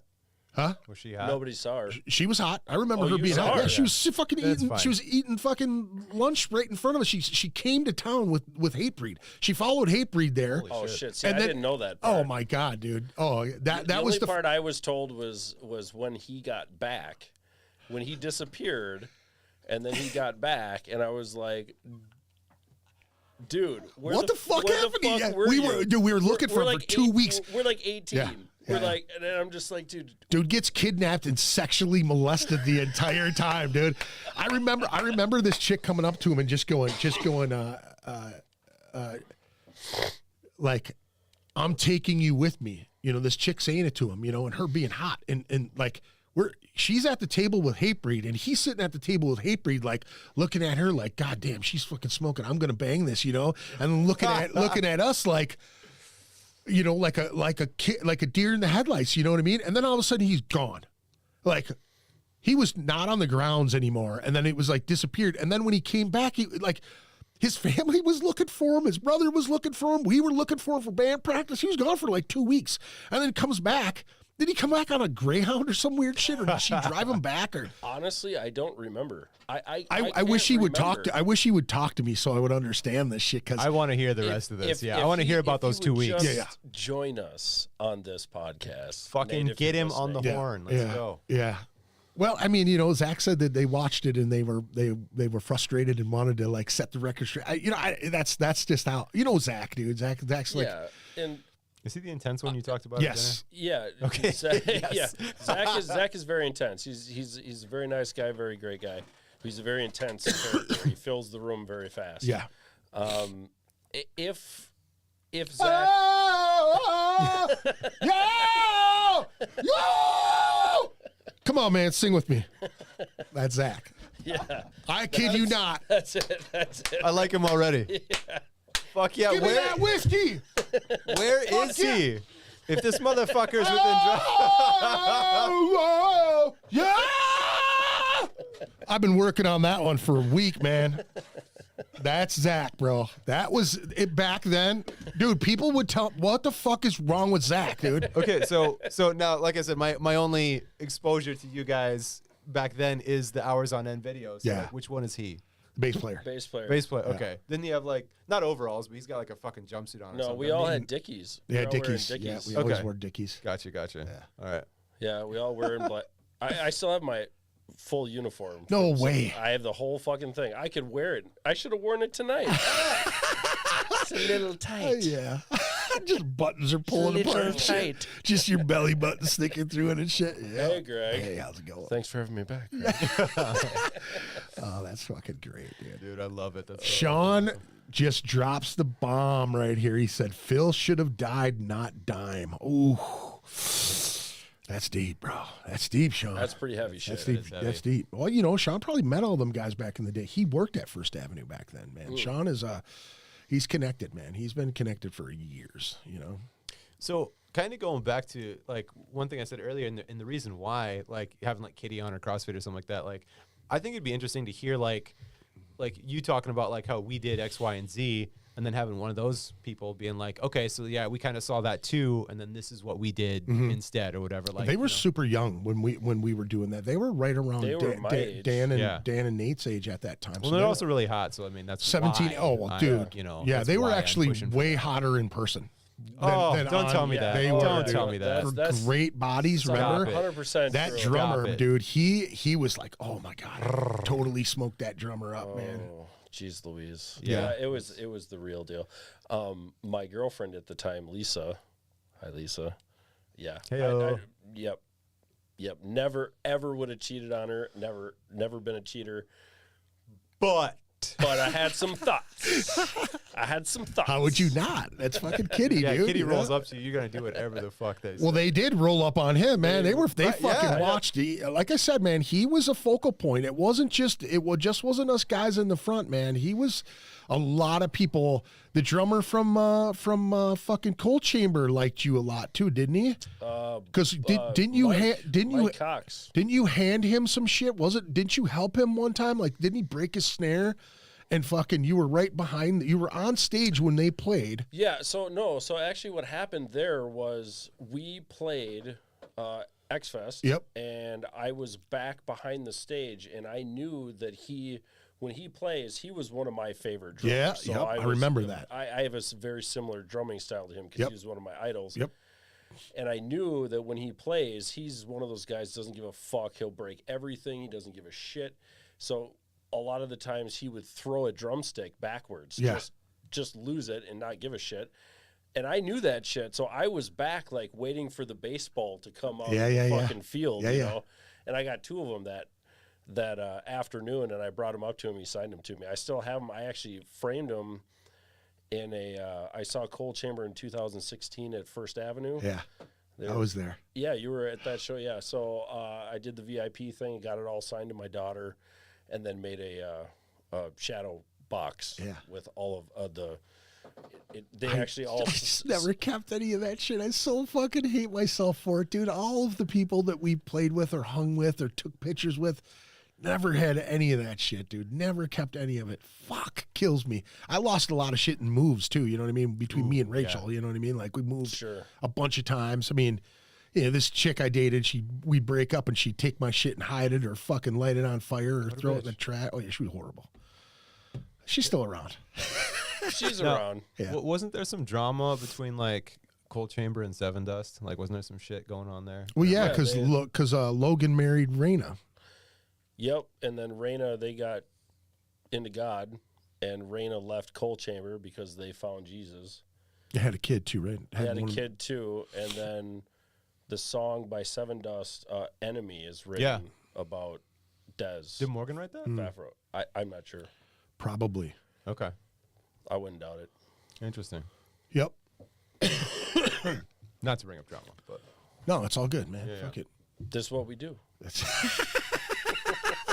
yeah, I knew there was. I try not to. I mean, it follows me around. I can't lie, but I try not to fucking. Outside of that, though, like the little bit that I've seen from the music scene, like nobody's got beef with Seven Dust, right? Like everyone fucking loves Seven Dust, like right? Like, yeah. For the most part, I think so. I don't know. I haven't heard a lot. I have things that I just won't say on air. Fair point. Okay. All I right. won't say on air because I know like behind the scenes shit. Yeah. So Well, I do wish LeJon would talk bring back later. the dreads. I would love to see the dreads again because yeah, I haven't was seen those 12 guys when that live in a happened. long time. I really do appreciate that band. They're fucking really good. The last time I saw Dreads live was Jesse Hassick of 10 Years Oh, after yeah. their first album, and that was absolutely fantastic. They put on a great show. Are they still around? Are they still together? 10 years? Yeah. I believe so. Okay. Nice. I believe so. The last show that I saw might be like altogether best show, best sounding show, just best everything was A Day to Remember at the Armory. There you go. That was fucking. That's a beautiful club too. Yeah. like Oh that. yeah. Venue's Great. I saw awesome. Perfect Circle there. That was great. Oh yes, we did. Yeah, Yeah. we were Fuck both yeah. there, yeah. That was a great time. Deftones. Seeing them next Saturday. That's right. That's at the Armory. Oh fuck. Oh shit. Yeah, my friend Kelsey's gonna be Gojira. up for that. She was gonna. Fuck. I was supposed to actually go to that too. That's next weekend. Mm-hmm. Next Saturday. Tickets are fucking expensive right now. Though. God damn it. Everything's expensive right now, dude. What the fuck? Mm-hmm. Everything sucks. But Yes, sir. Well, we are 2 hours and 45 minutes into this podcast, and it's the one of the longest ones I've done in a while. Like the start of the podcast, I was doing like 3 to 6 hour podcasts, just going crazy. fuck yeah, man. Lots of drugs and drinking in the beginning of that shit too. I'll tell you what. Adderall will do that too. But I appreciate you guys coming in. We've got one more sublevel tune to go out. Is there anything else you guys want to touch on or anything like that before we get going here? If you do get Kitty, please invite me back. Yeah, well, that'd probably be online if it was anything. You know what I mean? So it would, Fallon ladies, there's Bowman might do plenty. it. Fallon is. Fallon will probably do it. I was Right. absolutely If you get a in hold love of with her. Fallon. By the way, Yeah. that was my. I think she would do it. There's honestly. I plenty think of she's in room in Canada here, now. ladies. Right. For everything, you know. We can cater this. it would probably be online, is what Yep. my guess would be. You know, if Okay. I was able to get in touch. I with will them. put you up at Hotel Ivy if you want to come and do this. Hey, there's an open invitation right there. Like Absolutely, 100%. I stand by that.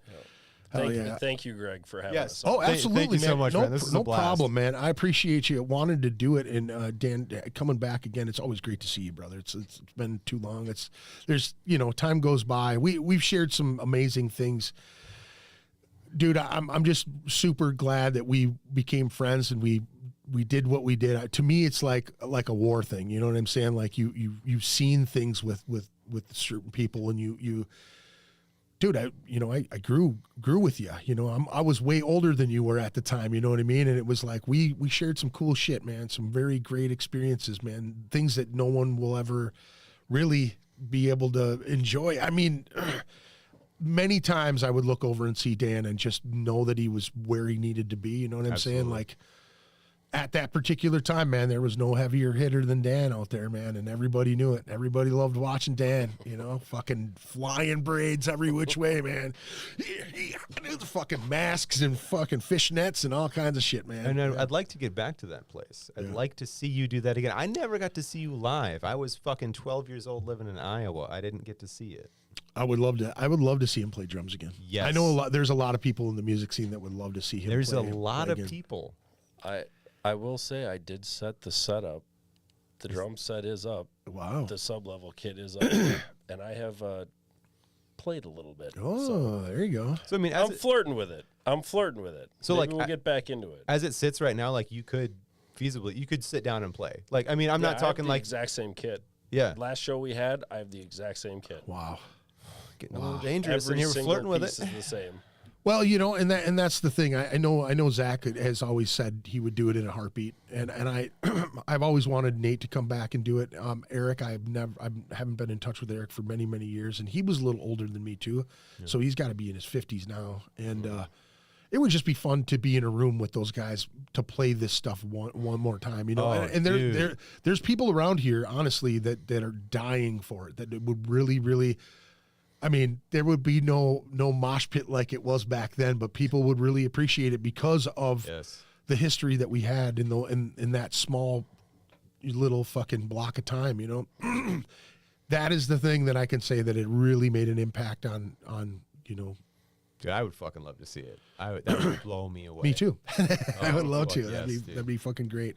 I said from the very beginning that I wanted to dedicate this podcast to Lisa Lee Buchanan. Everybody knew her as Lee Voodoo. In loving memory, rest in peace from all of us here in the Minnesota music scene. You're going to be missed, kid. I appreciate you. Always a supporter of Outside the Murder and of the music scene in general. Lots of folks are going to be missing you, kid, and I hope you found some peace. So thank you very much to you, Lisa, and for all of the friends and folks, and thank you for tuning into the podcast and joining us tonight. Next week, I've got a couple of the guys from Black Flood Diesel. I've got two of the guitar players, one new guitar player and one older guitar player that are going to join me next week. So please join us. You guys got anything else? You want to say goodbye to anybody or peace out or anything like that? I'm good. Thanks for having me, man. I Yep. appreciate it. Thanks for coming, dudes. I appreciate you. We're going to go out with an old school Sublevel tune. Let me see if I can fucking get to it here first. I should have had this already queued up. Dark Waters is the last one here. Oh, good. Fantastic tune. A little bit of the old didgeridoo that I used to play back in the day. Thank you again for tuning in, folks. Don't forget to check out ritualmanispodcast.com. You'll get all those old episodes, and you'll be able to check out some of my photography as well. I've got a bunch of shows that I've done, and I've got about 3 shows in the banks too. So quite a few photos I'm going to be dropping, but you can always check them out, ritualmanispodcast.com. Check us out on YouTube. Follow us on Instagram, Facebook. I always try to keep the local shows here and some of the shows in the Midwest being like, you know, the Dakotas and Illinois and whatnot. And hey, what's up, Crystal? Thanks for joining us at the tail end. Appreciate it very much. We are out of here. Enjoy this last tune. Hope you folks have a good weekend. Peace out.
Just makes us sick with loathing. The soil filled with seas, dark waters.